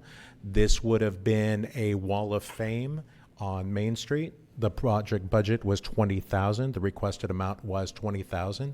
This would have been a first-time application. The Arts Commission recommended 6-4-2 against to fund this for $3,500. The applicant did decline the award, but per policy, the applicant is perfectly eligible to apply again this fiscal year or can apply next fiscal year. Rebloom Creative Reuse, I will let her introduce this. Hi, my name is Brenda and I'm the founder of Rebloom Creative Reuse, and we are a nonprofit here in Duncanville, Texas that collects unused art and craft supplies, and we redistribute them at a low cost to artists, teachers, and family members in the community.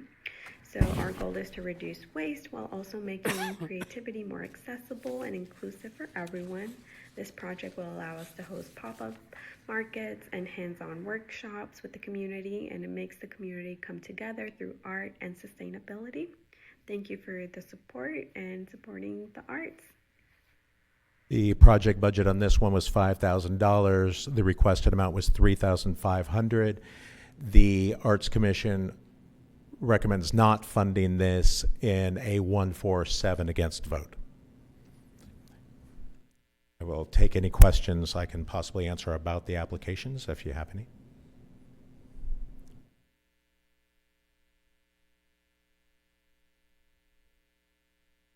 Thank you, Mayor. Thank you, Mr. Alex, for your presentation. My question, was there any discussion around the arts grant application for Day Drink and Wine, because the projected start date is May 9th of 2026? I apologize for not clarifying that. The condition is she needs to select a different date. She was informed, Lalisha Day was informed that that is one of the things that the Arts Commission asked for, and she did agree to that. Okay. And then the application for Rebloom with the 1 for, 7 against. They felt that this was not able to be supported by hot funds. Okay. There was not a tourist or visitor element to this that they could clearly see. Okay. So as tonight, what are you asking us to consider? To approve it?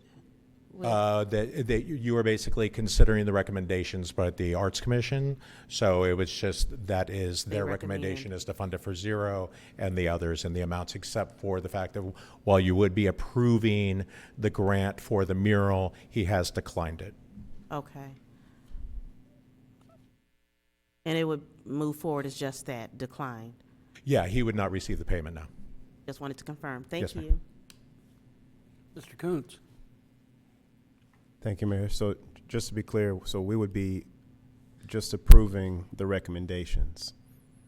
You would be, so the Arts Commission is recommending funding these, and you are approving the funding of them. You are basically accepting the recommendations, and then passing the resolution would allow me to pay the grants per the amounts that they've recommended.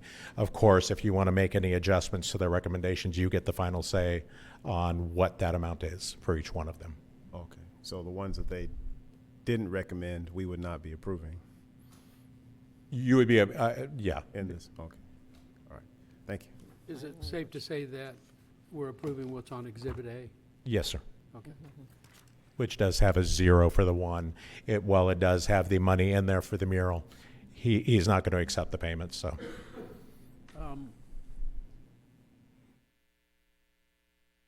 So at this point, we'd be ready to move forward with a motion. Mr. Mayor, I have a motion to approve the Arts Commission's recommendation for this round of grant applications. All right. Do we need to make a reference to Exhibit A since that identifies all four? Okay. As clarified by the mayor, we would be moving forward with the Arts Commission's recommendation for grant approvals as specified in Exhibit A of our meeting agenda in association with this item. Mr. Coons. Second. Yeah. We have a motion by Councilman Davis, second by Councilman Coons. Please vote. Thank you. And just to let everybody know, the last grant cycle of this fiscal year is currently open. You can find that by looking for Arts and Culture or the grant application on the website, or if you can grab that QR code really quick, it'll take you right there. Thank you. Thank you. All right, now move on to item 8E, which was moved from the consent agenda, and that would be to consider a resolution approving the submittal of FY 2026 Community Development Block Grant Project Activity Applications for CDBG funds to Dallas County.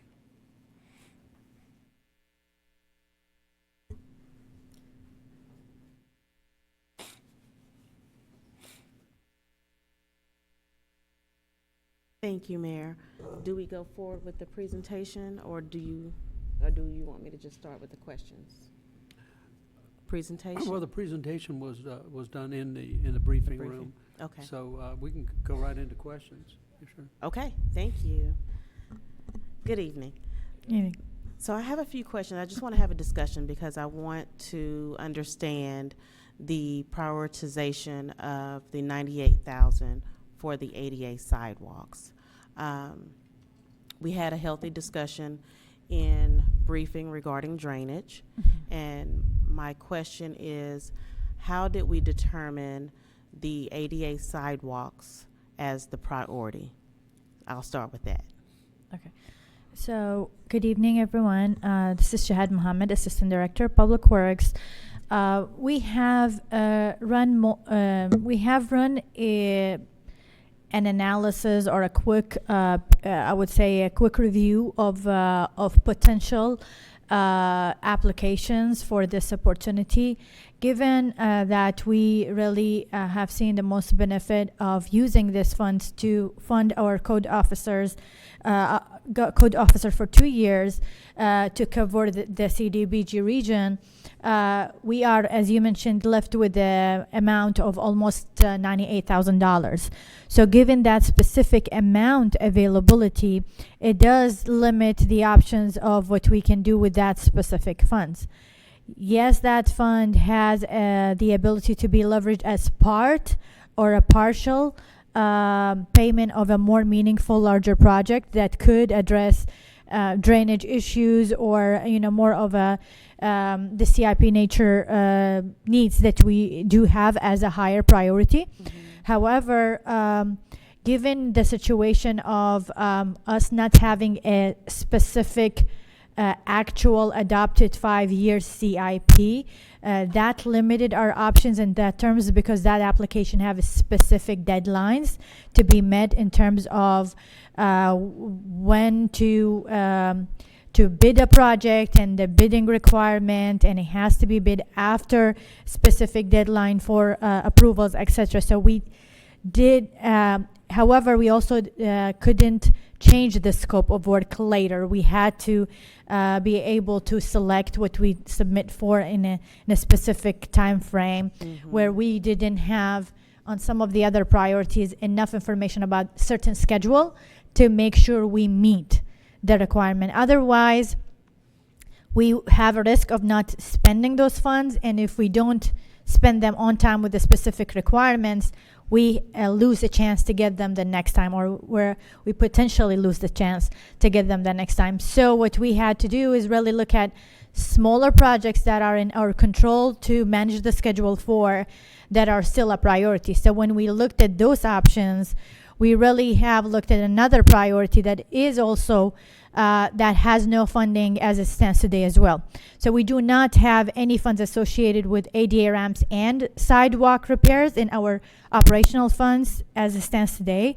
So that is a problem that we get a lot of reports on. So we had to do the practice of looking at our city map and layer using our GIS NLS help, the CDBG area, and then we looked at concern areas where we could fit smaller projects in, and we looked at our reports and reports of citizens, input and complain about the need for those projects. So we knew that specific to those two specific subdivisions, which I believe to be Silver Creek and I think Whispering Hill. Yeah. So these two areas are found to be, with the residents of disability that have reported a need for ADA ramps and ADA compliance, where they can move within their neighborhoods, which they can't do right now. So that's why we selected this project and to submit for, and we prioritized it for this specific amount of funds. Okay, so I heard the amount of reports, it's within our control, the timeline, and being able to, the schedule to get it done and completed based on the requirements of the application. Absolutely. I'll tell you why I asked, because, which I those are justifiable reasons. I asked because I was looking at the map that was provided, and for the area that we're doing the work, it is 51.6% of low income, because low income is one of the qualifications. Yes, ma'am. But where we have the drainage area, the drainage issue right here in this area outside, outside the City Hall building right here, where we normally has historically had pooling of water, that rated at 81.10%. And with us having to consider ancillary costs in previous conversations, I was just basically wondering, was this considered as a possible project that these funds could have gone to or been applied to? Let me touch on something. I just want to say that we have about a 30-day window to package these projects, right? Sorry guys. So we have about a 30-day window to package these projects. Yes, I see that as a need with a lot of bond conversations and stuff happening. That's not something that, in my opinion, would be best use of funding right now. Okay. And also, this is about maximizing the amount of work we can do with the money that's available. So the $98,000 is essentially exhausting the rest of the opportunity there. So that's another reason why that kind of guides us into where we go and what we do. Okay. I also know that we are applying for the Safer Streets for All grants, and ADA is a allowable use for it as well. No, so a clarification on that grant, that's a planning grant. So that's only going to cover the creation of a transportation and safety action plan, which going to include an ADA transition plan. So it's going to be more of an engineering backed decision or prioritization. You can say, yes, that's going to give us more informed decisions on where to prioritize ADA ramps, basically. So it is a plan that's going to be looking at things comprehensively at a citywide, system-wide, to see where we need to focus in terms of ADA or any other transportation elements for connectivity and safe streets for all, basically, all users. So it's a planning funds, not an execution funds. And unless we have that plan in place, we might not be able to submit for really execution funds for the future. Okay. Yep. And one other question before I end. I'm not opposed to it. I just wanted to understand the rationale behind it. Seeing that this was 81.10%, and it is a need that we've had for a while. So that was the only reason why I brought it up. So it's possible that this project for the ADA ramps, sidewalks, may extend further than the 98,000. Are we prepared to address the additional costs? Yeah, we have basically tried to look at the scope to be more in lieu of the expected budget. However, there is a potential increase. It depends on when this project takes place and the bids that we don't know. So we usually have to come up with a deficit, which we did for the last round in order to accomplish the existing ADA ramps projects. And unfortunately, that's the concern with the amount of funds that we have and the cost estimate that we're receiving for any type of improvements or construction are pretty high. So in order to gain a more meaningful project with that amount, the best is to leverage that amount into a larger project that can help some savings, which we can look into in the future, which we do prefer, but we didn't have really enough time and the specific CIP 5-year plan ahead to work by. We're like, yeah, we're definitely going to be meeting that specific deadline and requirement on that specific project so we can submit it ahead of time. At this point, we are working towards that direction. So hopefully in the next submission, we're definitely are planning to look at those options. Okay. Yep. Thank you so much. Mayor, once everyone's asked their questions, I'll move to approve. Thank you. Thank you. Mayor, I'll second it. Okay, we got a motion second, but let's get, gotta get the name changed here. Councilman Davis has a comment or question. Thank you, Mr. Mayor. My question is more so directed to our city manager. I know that we've had some conversation about some different plans, and I know that we have ADA ramp improvements or ADA public access needs and improvement opportunities across the city, and I know that we pursue remedying those or addressing those by many different means. It could be a regular street improvement that would then include new sidewalks, et cetera. Maybe perhaps, Cedar Ridge Road, for example. Here's a short question. Can we expect to see in the near future a 5-year CIP plan that would help us strategically look at, what are our needs and how do we pursue that on a long-term basis?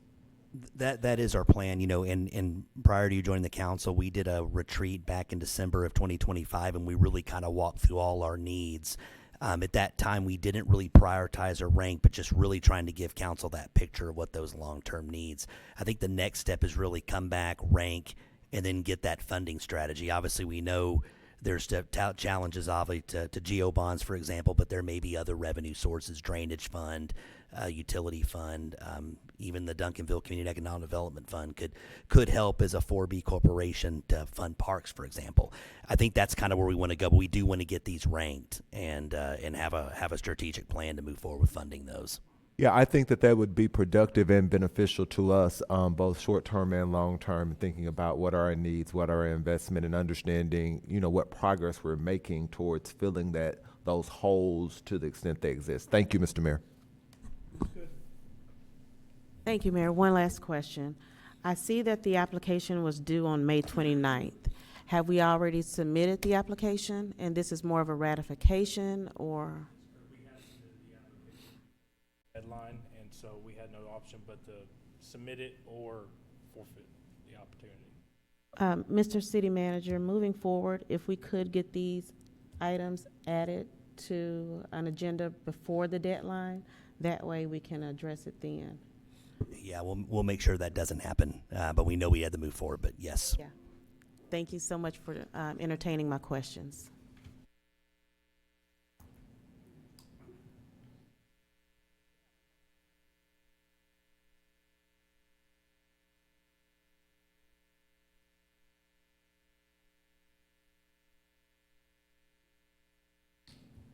Thank you all. Move on to item 9, staff and board reports.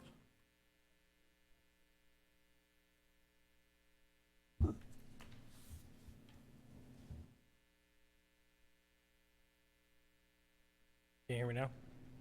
Okay.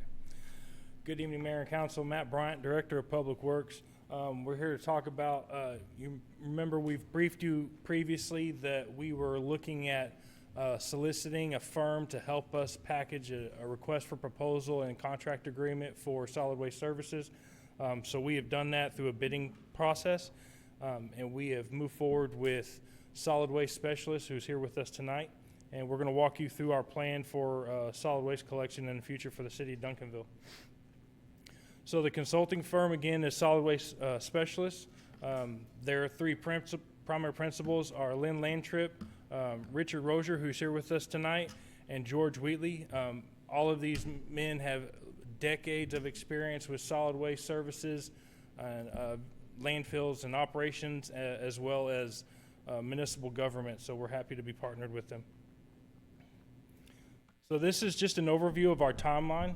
So in March of 2026, we executed a contract with Solid Waste Specialists. We also met with them to go over some of the experiences that we've had, some of the needs and the concerns that we've heard from residents, as well as what we're looking for in a partnership for solid waste services. We did that in March of 2026. We plan to publish a request for proposal by July 6th of 2026. There will be a mandatory pre-proposal conference for all interested vendors on July 13th of this year. We plan to receive all responses from the request for proposal. Those will be due on August 13th. We will award the new contract, we will bring that preferred vendor based on their proposals to council on October 20th of this year. That will give them almost a full year to acquire any additional assets, replace anything that they need operationally to fulfill their contract agreement with Duncanville. They will have almost a full year to do that, so that October 1st of 2027, we will be ready to go and kick off the new agreement. So this is the overview of our current level of service. So hand collect bags are collected twice a week. We do recycling once a week in an 18-gallon bin or a rented cart. We collect brush in bulk bi-monthly. There is a 10-yard limit. Anything in excess of 10 yards, the property owner is responsible for working that out directly with our vendor. Commercial dumpsters of various sizes can be picked up between 1 to 6 times per week, depending on their agreement directly with our provider, as well as temporary roll-offs and permanent roll-offs are all dealt directly between the property owner and our provider. Some more information. So residential rates net to the contractor is $23.20. The cost of disposal is added to this fee under a separate contract that we currently have with Waste Management. Both contracts are set to expire September 30th of 2027. So again, the day before, we plan to roll everything out and kick off with the new, with the awarded vendor. And city collects a 10% franchise fees on all services. So this is just an overview of the various weight comparisons between several of the cities. So you will see our current rate for alley is $36.41, $28.29 for curbside. If you'll see, some of the other cities are substantially lower. So we are doing everything we can to meet or exceed the level of expectation by the residents, as well as help them out on the fees every month. And so we're excited that this RFP should provide that. So at this time, I'd like to turn it over to our representative with Solid Waste Specialist, Richard Rozier, who's going to go over how they package this request for proposal and walk you through some of the items for this new contract agreement. Thanks. Thank you, Matt. Mayor and council, thank you for hiring us and letting us work with you. We're excited to work with the city of Duncanville, and it's good to, I live in Ellis County now, but you may have read on my resume or whatever, I was in DeSoto for many years and got a chance to serve as the mayor over there. And so it's good to be back home and in the area. So thank you again for the opportunity to serve you. We are excited about the opportunity and feel like a lot of what Matt said is true. Getting the chance to go to the market. It's been a while since Duncanville's been out to the market to see what may be, and so we think it's going to be a good process. And our goal, just an overall goal to say to you, is we want to put out a RFP that gets a lot of attention and gets a lot of bidders in here, so that we can provide the best, not only the best service, but at the best price for the community. So our options, as you see on the slide, that we're going to be proposing, and again, the goal in doing many options is to get lots of responses. And sometimes you'll find a response, and even we've been in this business quite a while, and my partners have been in it longer than I have, which is hard to believe because I'm getting pretty old. But we've seen a lot of things, but every once in a while somebody comes along with something we hadn't thought about, and a lot of times the cities will like that, and I say we like that new idea. So again, we're going to have some broad options for people to look at. So the first one's basically what you're doing now. It's a repeat of what exactly the service that you have. So when you see these other suggestions or other services, you can compare price and service to what you're doing now. And it says here with the 18-gallon carts for the recycling, no, they're not carts, they're actually an 18-gallon tub, as we know. But nobody really is using that service much anymore. Even if they're still using bags and rear loaders, most of them, most companies, I don't know of a company right now that's picking up an 18-gallon tub anymore. Now, I'm not saying that they won't, but I would suggest that we that we go to the 96-gallon cart as we're thinking about on that. And I think you'll see most of the bidders bid that, but that's just a note going by. Excuse me. Now, option 2 is for twice a week collection with a new 96-gallon cart, and once a week with a 96-gallon cart for recycling. The second, option 3, would be once a week with the same thing, same type service. And all these, as Matt outlined a minute ago, will have brush and bulky. We'll talk about that in a minute. And then option 4 would be once a week with a 96-gallon cart, and with all corrections being made curbside and not in alley collection, and then once a week recycling in the 96-gallon cart. I guess I got to turn it, don't I? Let's see if I push the right button here. Hey, all right. All right, so brush and bulk, we're going to have 3 options on brush and bulk, which is the 10, like you're doing it now, the 10 cubic yards, 5 cubic yards of brush and bulk collected every week, and then 10 cubic yards collected once a month. So that, again, you'll be able to look at those, and you can mix and match. You can say, we like that thing out of this one, that one. Generally speaking, and we can negotiate with the haulers when we get to that point to say, the count, what would you do if we change this or change that or that sort of thing. So optional household, these are some options that we're gonna be also asking the providers to bid for us. One is a household hazardous waste program.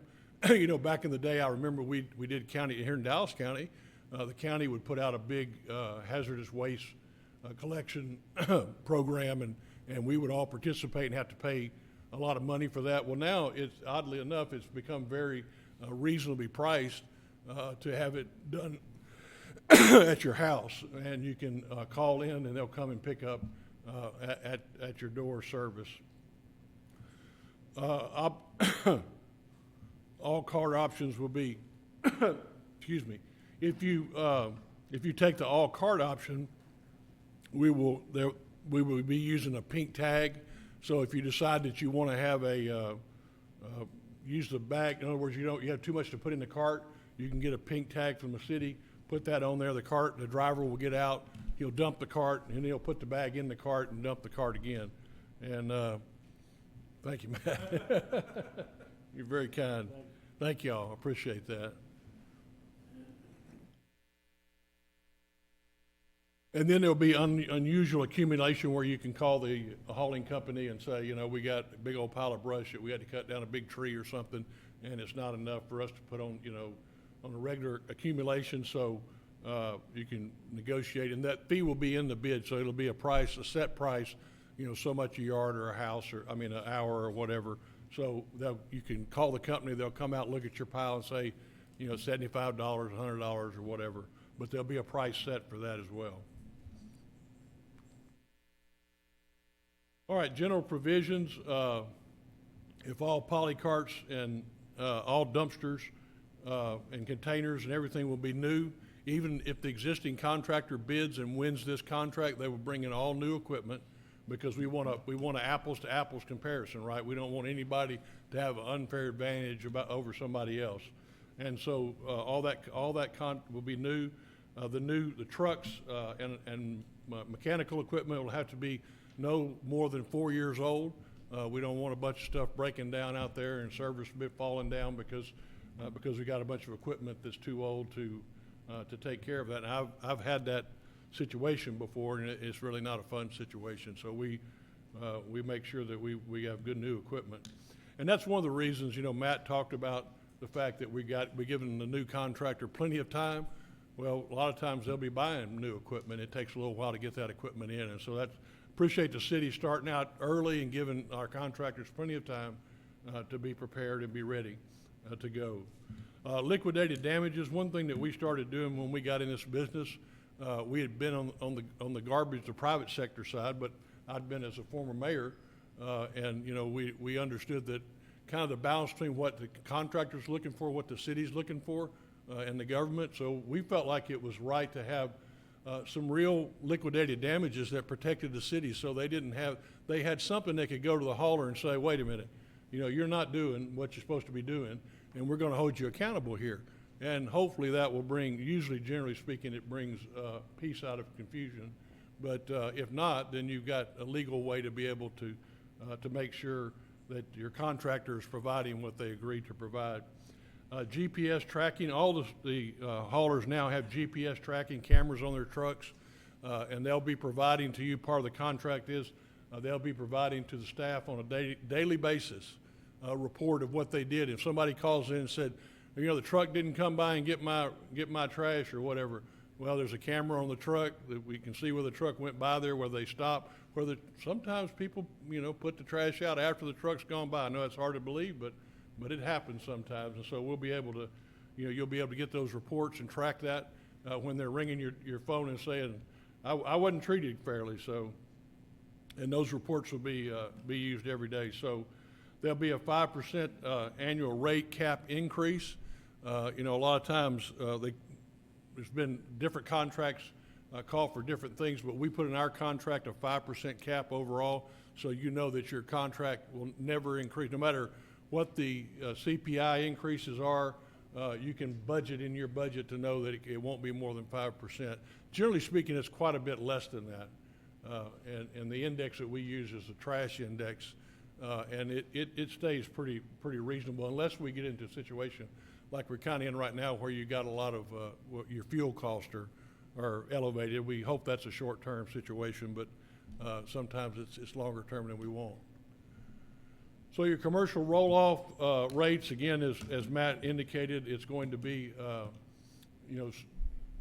all different size cans for your commercial collections, and so many times a week or so many times the money. So a commercial can is going to have a rate of, so much every time they haul it, and that'll be part of the contract as well.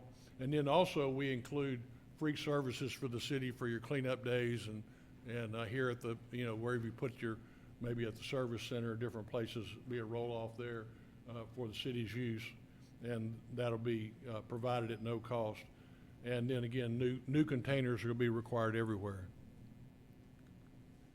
Guess that's it. I pushed the wrong, oh, there it is. I pushed the wrong button. All right, so on the RFP on the judging side, you can see this is the matrix that we use. There are some algorithms, I think is how you say it, on the back of this, that scores different percentages. And actually, Mr. Abernathy, when he was in Waxahachie, and Tommy Ludwig helped us tune this back when we first started in this business.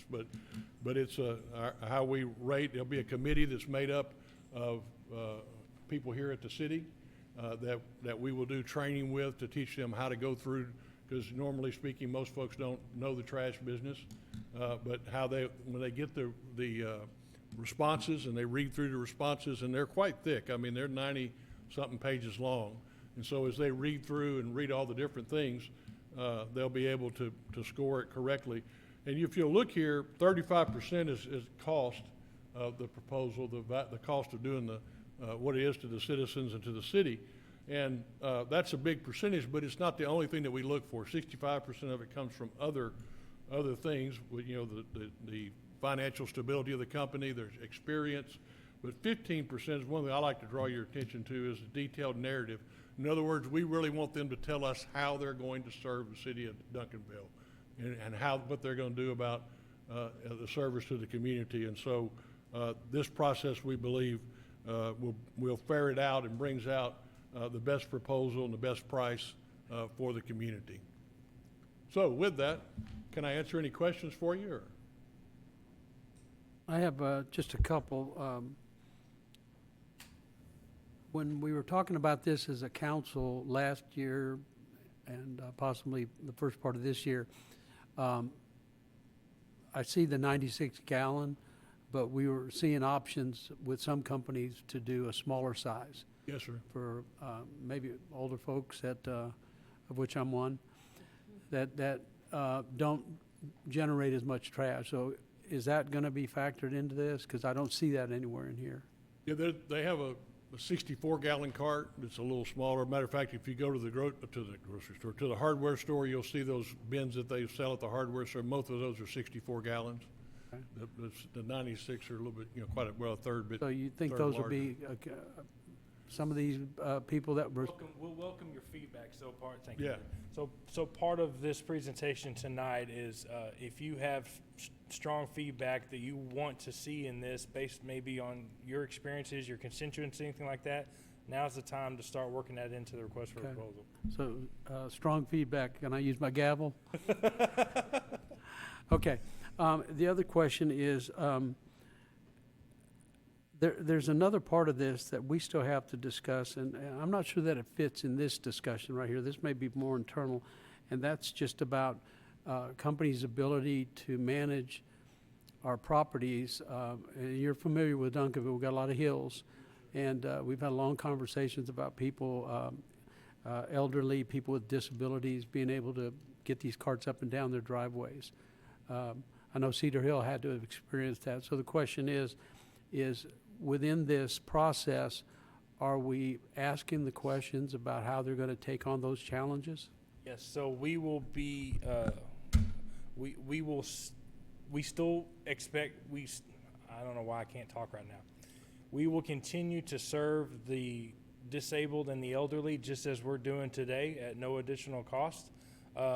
There will be an option, so if there's people who are able and they just choose not to roll carts, but we know they're able and they're not identified as disabled, then we will provide a service to them at potentially a different cost. Right. Thank you. Mr. Coons?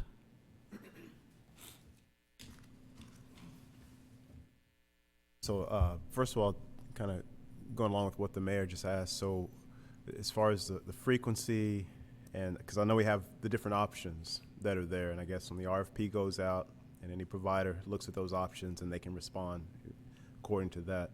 But, we had, we had the surveys that were done and all the town halls, and, you were here.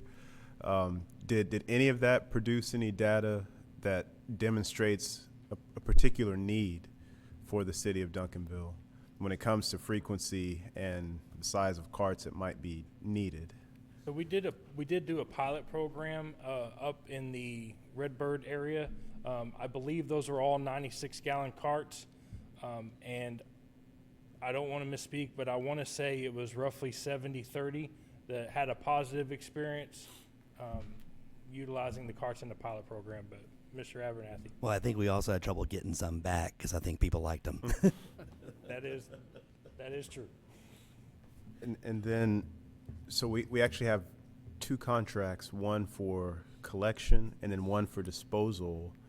Yeah, so that's how it's worded. It's basically, we have one contract for gathering all of the trash in Duncanville, and then we have another contract for the landfill services where it goes. So, and I don't know anything about the providers, it's just a question, but are there any providers that they provide both of those services to where somehow those two can be consolidated in a way? There are, and even if, say the awarded vendor does not have their own landfill, that doesn't mean that we can't still consolidate this into one contract agreement with one vendor, and we feel that that would be more beneficial. Part of the RFP, they'll have to tell us where they're gonna take it. So Yeah. they have to show us that they have an agreement with that landfill to take that flow. But to answer your question, yes, the goal is to consolidate that service, and that's one reason why we did extend the contract with Republic Services, because if we had gone out to bid earlier, we would still have those two separate contracts, and so the goal is to consolidate. So, thank you. Just one or two more, Mayor, Sure. if it's okay. With the point system and the matrix, so is that something, the percentages for the points? Do you mind bringing it back up? Yeah, so those percentages in this matrix, is this just something standard y'all use, or was it you look at each city and decide, for example, the mayor just brought up some points about maybe topographic needs in Duncanville. So is it standard, or is it something that's catered or customized for the city? This is the standard one that we use all the time, but we have, changed it at times because sometimes people want maybe a different weighting on a different issue. And if that's something, again, that Matt said, if y'all want to get to that level of detail, we can certainly do that. And yeah, I don't know, and I'm not concerned about it at all, but some responses could be that where they just use a like I said, a standard template, right, that they use for every city, but maybe Duncanville has special needs, and maybe some of these percentages, I think 35% for competitive cost of proposal, that's pretty reasonable, but somebody else might think that the strength of personnel might deserve a higher percentage. So, right. Yeah, if that's something we can go a little bit deeper on, that might be beneficial. And then just one more question. Typically, in the procurement process, we just see the final selection. So will we be able to see all of those who submit RFPs, or will we just see the one staff recommendation? We'll definitely bring you a recommendation, but we can definitely show you all the other proposals and how they panned out and scoring and what they submitted. So we can do that. Similar to what we do like with construction bids, we always show the other ones that came in too. So we can definitely do that. Okay, thank you. And again, that's another question that has and will come up is, well, who else did y'all look at, right? So, thank you. And also in that, since we're at that place, is that where the discussion would occur to establish the recommended provider, where we would discuss things like challenging situations for seniors, people with walking disabilities, and things like that? Is that when that would occur? Yes, sir. Yes, sir. Okay. Mr. Davis, I'm sorry. Thank you. I'm glad that we're on this slide because I want to lean into this matrix from a different perspective. When we look at the 35% of the competitive cost, and again, I don't at all want to be in the scoring team or do any of those things to go through those submissions, but given that 35% of the competitive cost of the weight is for competitive cost of the proposal, could you explain or illuminate for me a little bit about how you stratify, for the lack of a different word, how do you stratify your different options in evaluating its competitiveness of cost? Because right now, it just seems as an all-up number, but to me, it seems that if we're considering some 4 different options, they're going to price out differently, whereas one option could potentially come in of least cost but get a higher rank. So could someone cast some light on how we plan to stratify that in order to adjust for this percentage, given it's the largest component in the scoring piece that staff will go through? Well, I will say, and I'll let Mr. Richard have his opportunity too. So there will be some specific items that will be outlined in detail, so they'll so again, keeping it apples to apples. So ensuring that everybody is bidding on the same quality of service with the same expectation and the same deliverables. All of that will help guide these bids into where we need them to be.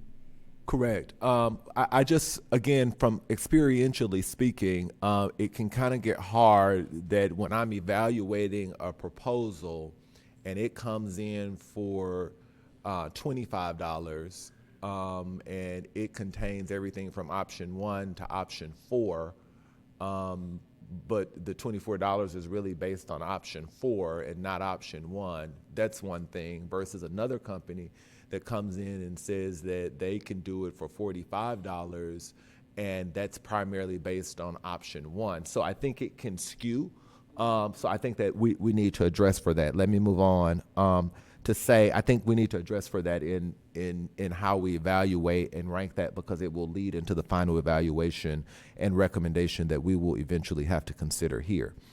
Is there any contemplation, next question, is there any contemplation about if we go in the direction other than option 1, which would be 2, 3, or 4, which would be different and contain a cart of 96 or some other size, is there any contemplation of where we would need to go from curb to alley or from alley to curb in one of those scenarios? So let me say it differently.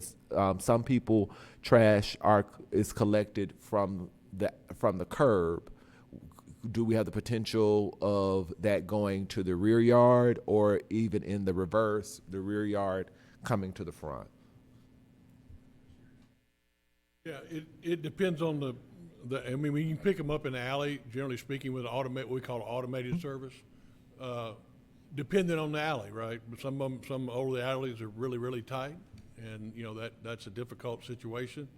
But a lot of times, and we'll work with the provider on that. But if there's certain neighborhoods that you want to use alley, it doesn't really matter to the provider as long as they can get the truck up and down the alley. So, but in most places, it's going to be at the curb. In most places, it's going to be at the curb. So I think, yeah, go ahead. Well, I think so. Yes, I think, and Matt and Richard jump in. So yeah, the reality is, yes, there's some alleys where even if you do carts, you're still going to have a rear loader go down there with people on the back. And obviously the savings really truly is in the arm, because you don't have to put people on the back of a truck.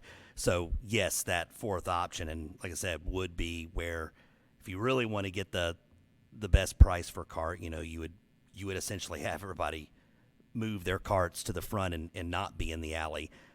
It's a big challenge, but it's still something I think we should explore just to see what that costs look like. Doesn't mean you got to go with it, but I hope maybe that answers your question, that there would be, if you to truly get that maximized savings, you would have to. I just think that it would, yeah. And I think we know the savings is at the curb, but I think that we need to have that on our radar board because it's a part of the customer experience and something that we're going to have to contend with whichever direction it goes, because some people may have to relocate from what they're traditionally used to in the alley to the front, and I'll just say for free, it's different taking a bag out to the front than a cart out to the front to the curb of your home. So I'm just going to put that out there because I think that's going to be very, very important when we have to kick that can down the road. No pun intended. You mentioned, Mr. City Manager, last question, Mayor. You mentioned, Mr. City Manager, about the differences between the collection and the landfill and the synchronicity, if you will, of those two different contracts. I got a little hazy because I know ideally we would ideally like to have a one-stop shop. There could be some cost savings in that. My question is, what's the timing and the sequence? I know that the collection contract ends in September of 27. So both contracts expire September 30th, 2027. Okay, so they're on the same clock. Okay. And that just to give you the history, we briefed council last September and really recommended going out to bid. We started looking, at consultants right after that, and all the consultants all said the same thing. Well, if you're going to try to consolidate services, you may want to consider extending your contract with your existing provider so both come due at the same time. Okay. And so we went back in November and recommended that. Yeah, that makes sense. I just was confirming. Thank you. Those are my questions on this item. Thank you. Okay, and to a question that you raised, there were several people, I believe it was at a town hall meeting, that when the thought occurred to them that they may have to, where they now put their trash in the alley, but they may have to drag it around across the yard, over the curb and on the street, they were very concerned about that because of the grass could be wet. It's hard to traverse those carts if they're full. They may sink into the ground. So there were a lot of questions about that didn't really get answered that night, but I will tell you that question was brought up by a few citizens that saw themselves being maybe in that situation, and they didn't like the idea that they would have to traverse across their yard to get out there. So I'm just putting it out there that was feedback we got. Absolutely, and I don't want to make the council think that we are headstrong on that. We are simply looking at the number of what that looks like, but I personally understand the sensitivity of that. I'm not really ready to stand there and say we're going to do this, but I think it's definitely worth looking at that number for sure. And maybe the residents will see the cost savings, and maybe moving the cart won't be such an issue when they see the savings. We'll see. Councilman McBurnett. Thank you, Mayor. Thank you guys for the presentation and stuff. And I mean, this is simply about getting the options and seeing what's going to be best for citizens. I think, Mr. Davis, you hadn't been here, but we've been through a lot of this. But we're probably going to have a town hall, because we're going to probably sit down and figure out which options you want. Is it going to be once, twice, bags, carts, and there's the menu. So that's just my comment. Thank you. Mr. Koontz? Just in response to some of the comments that were made, so I noticed, the top criteria there, experience providing like services to like cities. So everybody who's submitting a proposal on this, they've got to tell us, how much experience they have in working with cities like Duncanville, with Hills and with elderly people and everything else. So that is part of the scoring criteria. And I just had one other question. So the 5% rate increase cap, is that fairly standard to put that in there? Not the cap. It isn't. It's most of the time in the past it's been pretty unlimited. In other words, it moves around a lot. So we felt like one of the things that we wanted to try to do when we got in the business was to say, that's not fair to the city to have, and the index you use makes a big difference. So we wanted to use a conservative index that's targeted towards trash, and we wanted to say, that there needs to be a cap on it for budgeting, and that, you don't need to get hit with a 9% increase if the economy goes bad. Right. So with those who might be submitting proposals, that wouldn't be any kind of discouragement to. No, sir. We've had some people providers. that, kind of push back on that, but we've been doing it long enough now that I think most of the haulers know what we expect. And by the way, I didn't say this, but we put in our RFP the full contract. And this is the contract you're gonna sign if you get this job. And if you got any problems with that, you need to tell us now. And again, that's gonna be scored in the score. It's gonna show up in the scoring process. So if they say, we don't like that 5% deal, well, they're probably gonna get marked off in the scoring for that. But again, ultimately, I just want to say this to you. Our goal is to tailor this service to your community the way you, the representatives of this community, want to see it happen. And so if there's issues of bring it to the curb, all that kind of thing, the haulers are going to do what we ask them to do. And we want to work with you to represent your interest to that, to the hauler community, to make sure you get the kind of service you want. Thank you. Thank you, Mayor. Yes, sir. Okay, no further questions? No action to be taken? Okay, thank you. Thank you.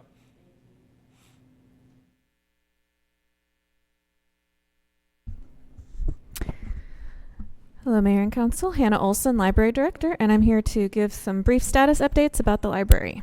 Ready to go. First off is the community needs assessment. As you may recall, on-site focus groups were conducted in person the week of April 20th through 25th by the Vice President of Library Operations, Sue Considine, and the Library Operations Director, Trevor Hunter of LSNS.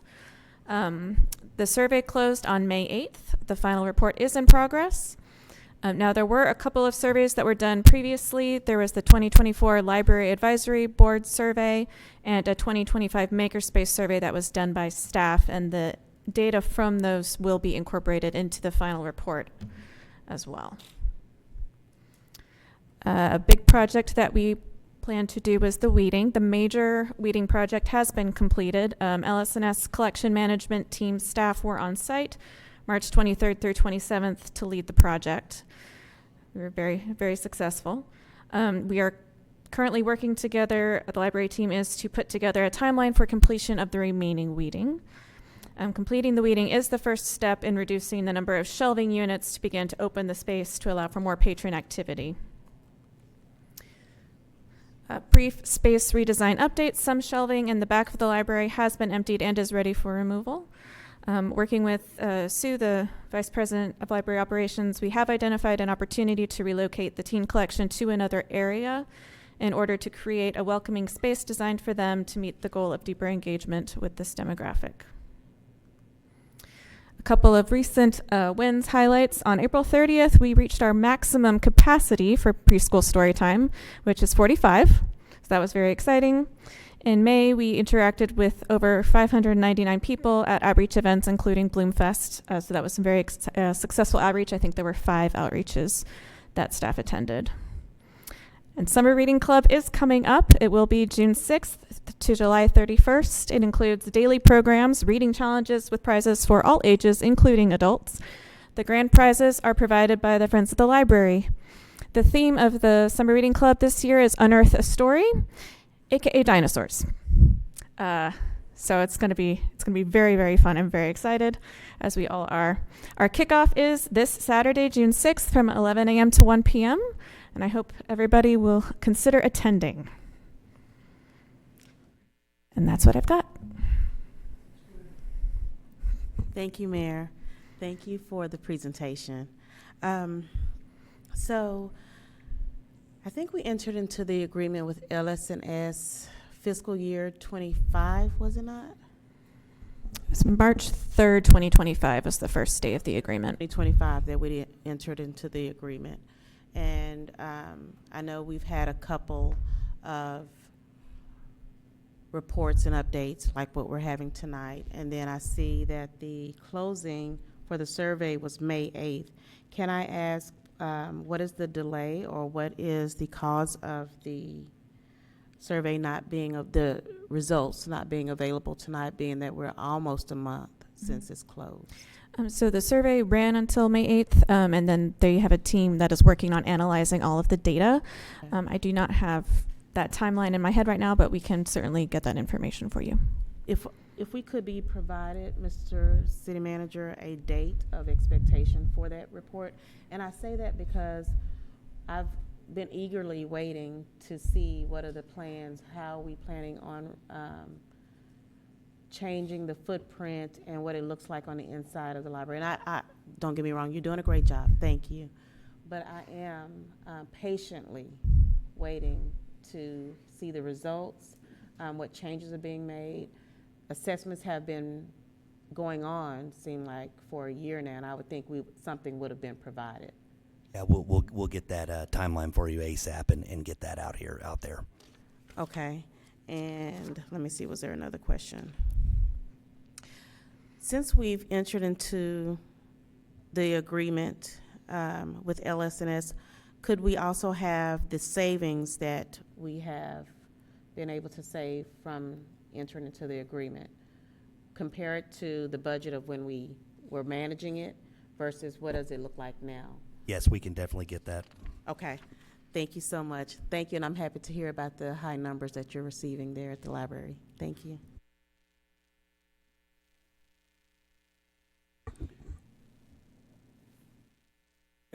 Excuse me, last item for this evening, staff and board reports, item C, annual review of the city council rules and procedures.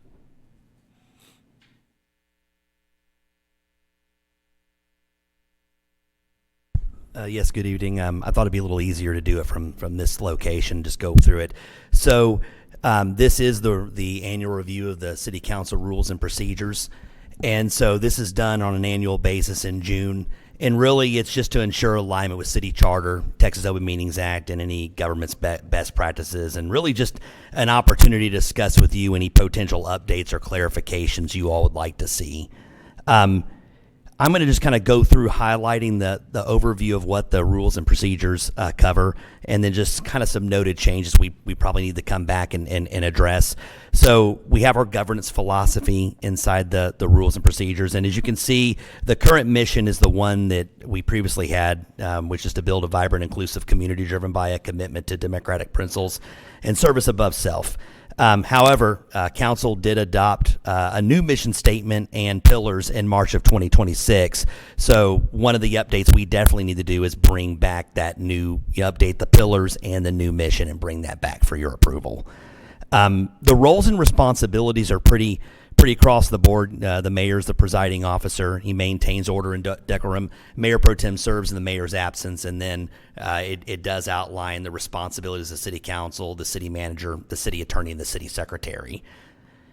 And then it also has a section on how you deal with city council and staff relations, bringing inquiries coordinated through the city manager, professional interaction between council and staff, equal distribution of information to all city council members, and then just timely communication, or just some of the highlights. And then also it does outline the meetings and the agenda process of what kind of meetings the council holds, whether that's their regularly scheduled meetings, any kind of special meetings or emergency meetings. And then it even has kind of an outline of how our agenda process works and meeting management. And then also just kind of a rules of conduct. I'll kind of real quickly walk through that, just, council expectations as well as public participation, citizen comment opportunities, public hearing procedures, etc. And then also there's a media and social media communications principles. And finally, you also got boards, commissions, and community engagement, and how those work. Rules on when you can have town hall meetings, and just district-supported engagement as well as council liaisons to different boards and commissions, quarterly updates encouraged, and then focus on communication and accountability. Ethics, censures, and government is also in there. And then so when reviewing, from a staff standpoint, reviewing the rules and procedures, there are a few changes that definitely we do need to do. I mentioned earlier about the pillars and the mission statement, but also we did have that charter election back in November. And there's just a couple of handful of places where it referenced charter language that's no longer, that was removed. For example, under the roles and responsibilities of the mayor, it talks about his responsibilities, but it also kind of references some language that was removed, i.e. the establishment of the districts in May of 2003. So really more just kind of cleanup, nothing major. But also just kind of, over the last, my time here and talking with staff, there's some other things that I think council could consider. Your meeting start times. We currently start at 6 p.m., but there's been several times where we've started early. It is something to consider, as something for, y'all to let us know if that's something you're interested in. And then really kind of one thing that really kind of stands out is meeting format and structure. I think one of the challenges, we face sometimes is we start at 6 p.m., we've got some briefings, we got executive session, and we're really trying to get that all knocked out in a short period of time so we can be out here by 7. Even tonight, we were really on the clock. And so I have a slide on that next, so that's something the council could consider on how to address that. The citizen input session, there's been some questions over the last year of like, hey, do we let citizens ask questions during briefing sessions, or is there anything else where we would like citizens to be able to speak? That's something also that could be considered. And then just maybe looking at kind of streamlining or consolidating some of the procedures where appropriate in here. There is a lot in the procedures, and maybe there's some areas that we could maybe consolidate the language and just still accomplishing the same goal. One of the things that I wanted to look at and show y'all is about really meeting structure and how to efficiently go through briefing. And so I've got this table here, and I'm going to kind of walk through. So really what I have here is I took all the cities that we usually compare ourselves against. Really, these cities are usually of same size, et cetera. And then, of course, our best Southwest cities are in here, DeSoto and Cedar Hill. And so looking at it, I have the city council start time. So that is when their council starts, regardless of whether it begins as a work session or just go straight to a regular action. So, for example, we start at 6 p.m. in work session, and then we have our regular session beginning at 7. But for all intents and purposes, we start at 6.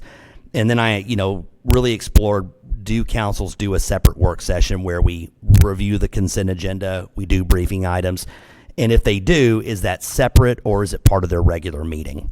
And then also, where is the location of that work session? Are they doing it in the regular city council chambers, or do they do it at a separate location, for example, like we do in the briefing room? And then also, just another question that I really wanted to explore is, when do they do their executive sessions? Do they do the beginning of the meeting or do they do at the end? And so kind of if you look through this, you'll see that, it's kind of a mix. A lot of folks have separate work sessions like we do. But most of them actually do it in their city council chambers. It's just kind of part of it's all in the same room. I did want to point out, talking with Cedar Hill, they do their briefing session as part of their regular session in their council chambers, but they will have special workshops, and when they do those workshops, they do that in a conference room. DeSoto and University Park were interesting. If they have an executive session, they start those meetings at 4 p.m., they start at 4 p.m. and only when they have executive session. And then speaking with Lancaster and Rowlett, they actually have a standalone meeting for their work session. So, for example, Lancaster has their regularly scheduled meetings every month, and they have one meeting where it's just solely dedicated to work session items. And that's once a month. And they do that in their training room at the James Williams pump station. And then also Rowlett does 2 standalone monthly briefing meetings. So really kind of looking at it, from a staff standpoint, it may be worth considering to make sure you have time and, you start, not start late. Maybe you do consider doing everything here in the regular city council chamber. Start at 6 o'clock, do your invocation, call your meeting to order, and then you can incorporate those briefing presentations into the actual agenda, whether you do those at the beginning of the meeting or the end. Really it is up to council on how they would want to do that. But it is a viable option if we really do want to try to, keep things on time, not feel rushed, and just we're all in the same place. It is something that I think would be worth considering. But again, we're not asking for action tonight. We just want to put these out here to think about. And then really, I think next steps, obviously we need to come back and make those updates, those cleanups for the charter language, and then also the mission statement and the council pillars. And then again, if there's any other feedback tonight, we can go back and look at that as well and bring that for your consideration at a future meeting. So that concludes the presentation, and I'm available for any questions.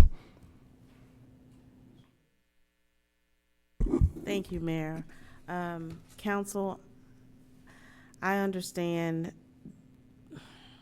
the request for a change of time. I will say, put it out there, I'm not interested in considering a different time.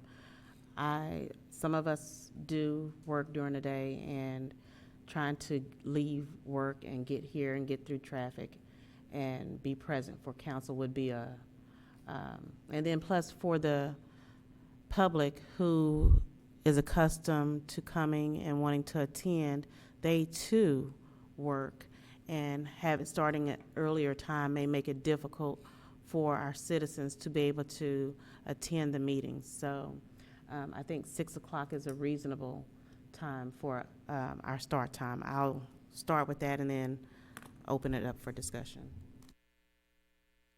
Mr. Davis.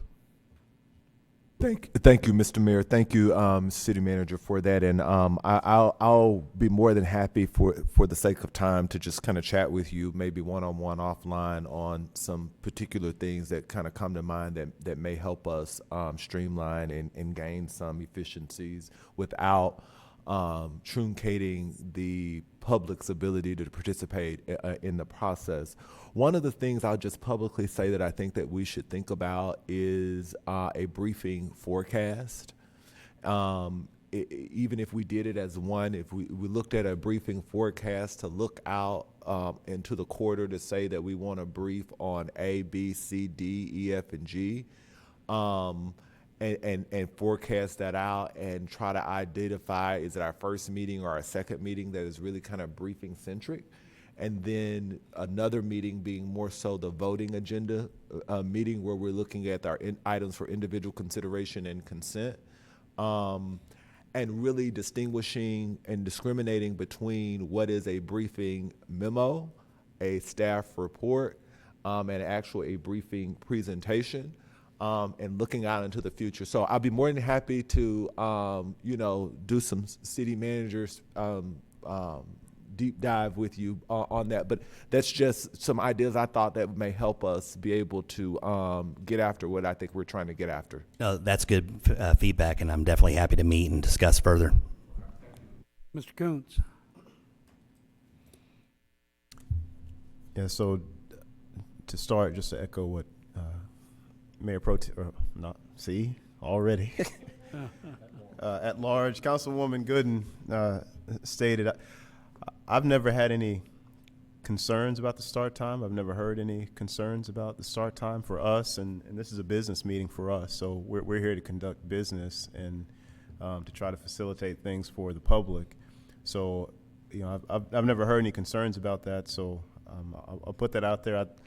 I believe the current mayor does a good job of keeping us on schedule and making sure we're moving forward. So, and that's part of his role, presiding over the meeting, is to make sure we are on schedule. I know with the executive sessions, it says we have them at the beginning, but I know in times past, at the discretion of the mayor and the council, we would move items to the end if necessary, and if it didn't involve keeping somebody else late. And so that's always an option if we need to just move something to the end. When I signed up, I knew what I was signing up for, potentially long meetings. And so again, that's not a particular concern of mine.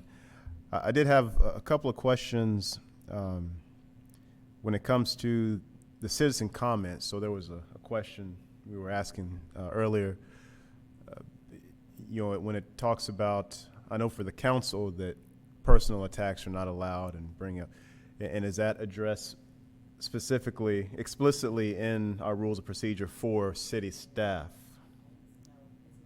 Okay. Yeah, I was going to say it's not clear. No, it's not. Okay, so right now someone could speak explicitly about a staff member. But okay, so that may be something we need to look at revising. Because I know in the past, we had situations where members of the public were not allowed to speak about staff members, but that's not the case, but maybe it should be. And then I just had one other question or comment, maybe something we need to look at as far as when we conduct public hearings, because I know sometimes we have questions about the order. And I believe Planning and Zoning Commission, I noticed that they do the order for the public hearings is a little bit different. And so just to make sure that it's clear, the procedure there, as far as, okay, when we get the presentation, and then when we allow people to come and speak, and then when we allow council conversation. So exactly what is that order that we do those things in, and make sure that's clear.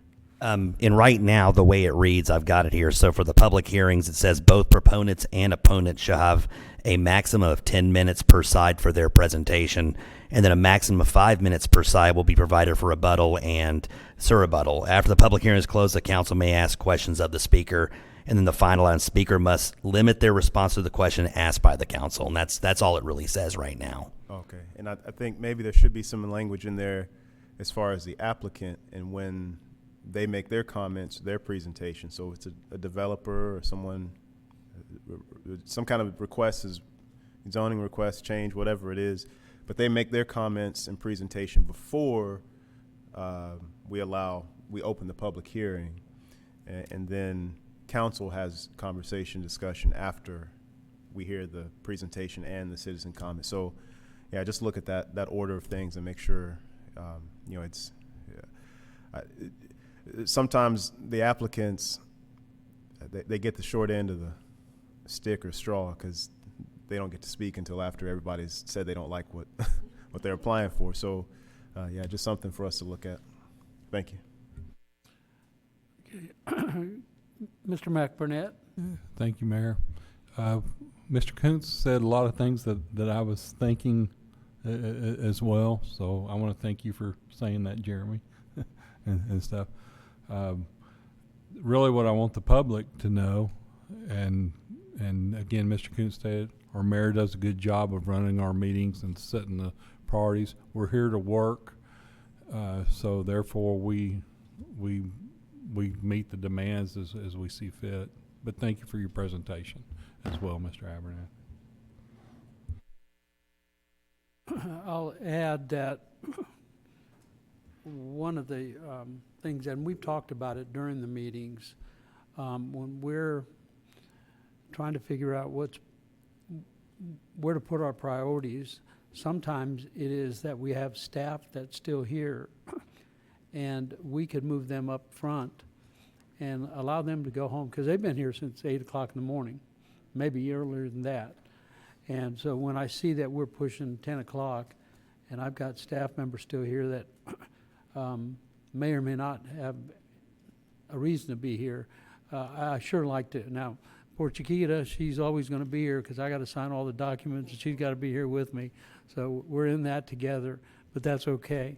But as far as the rest go, I try to be cognizant of the fact that if we can, we'll try to get that business taken care of so we can let the folks go home. But other than that, yeah, it's a challenge to try to get the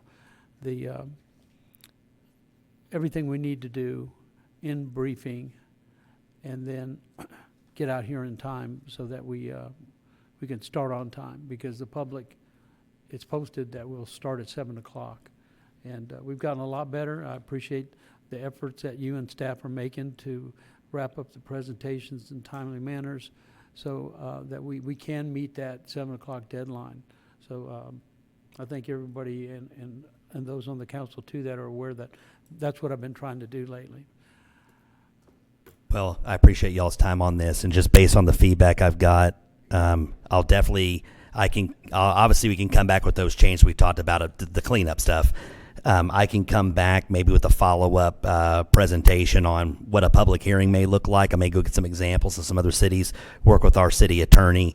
If we want to put some more rules on what citizens, the citizen engagement portion, I can bring back. I'll go look at some other cities and see what they do too. If there is any interest at looking at a meeting format where the briefing is here in the regular council chambers and we just kind of do everything here, I can definitely bring that back too if that's something y'all are interested in. I've definitely taken these notes, and I appreciate the feedback. And then, yes, I'll be available to meet with you anytime to go through some more details. But I can definitely come back with some notes and some examples on these items. But again, if you want me to bring a different meeting format, if that's something of interest, I can go look at some examples and bring that back for everybody to look at. Fair enough. All right. Okay. Thank you all. Thank you. And with that ends our business. And I want you to look at that clock. We're going to get out of here before 9 o'clock, 8:59. We're adjourning at 8:59.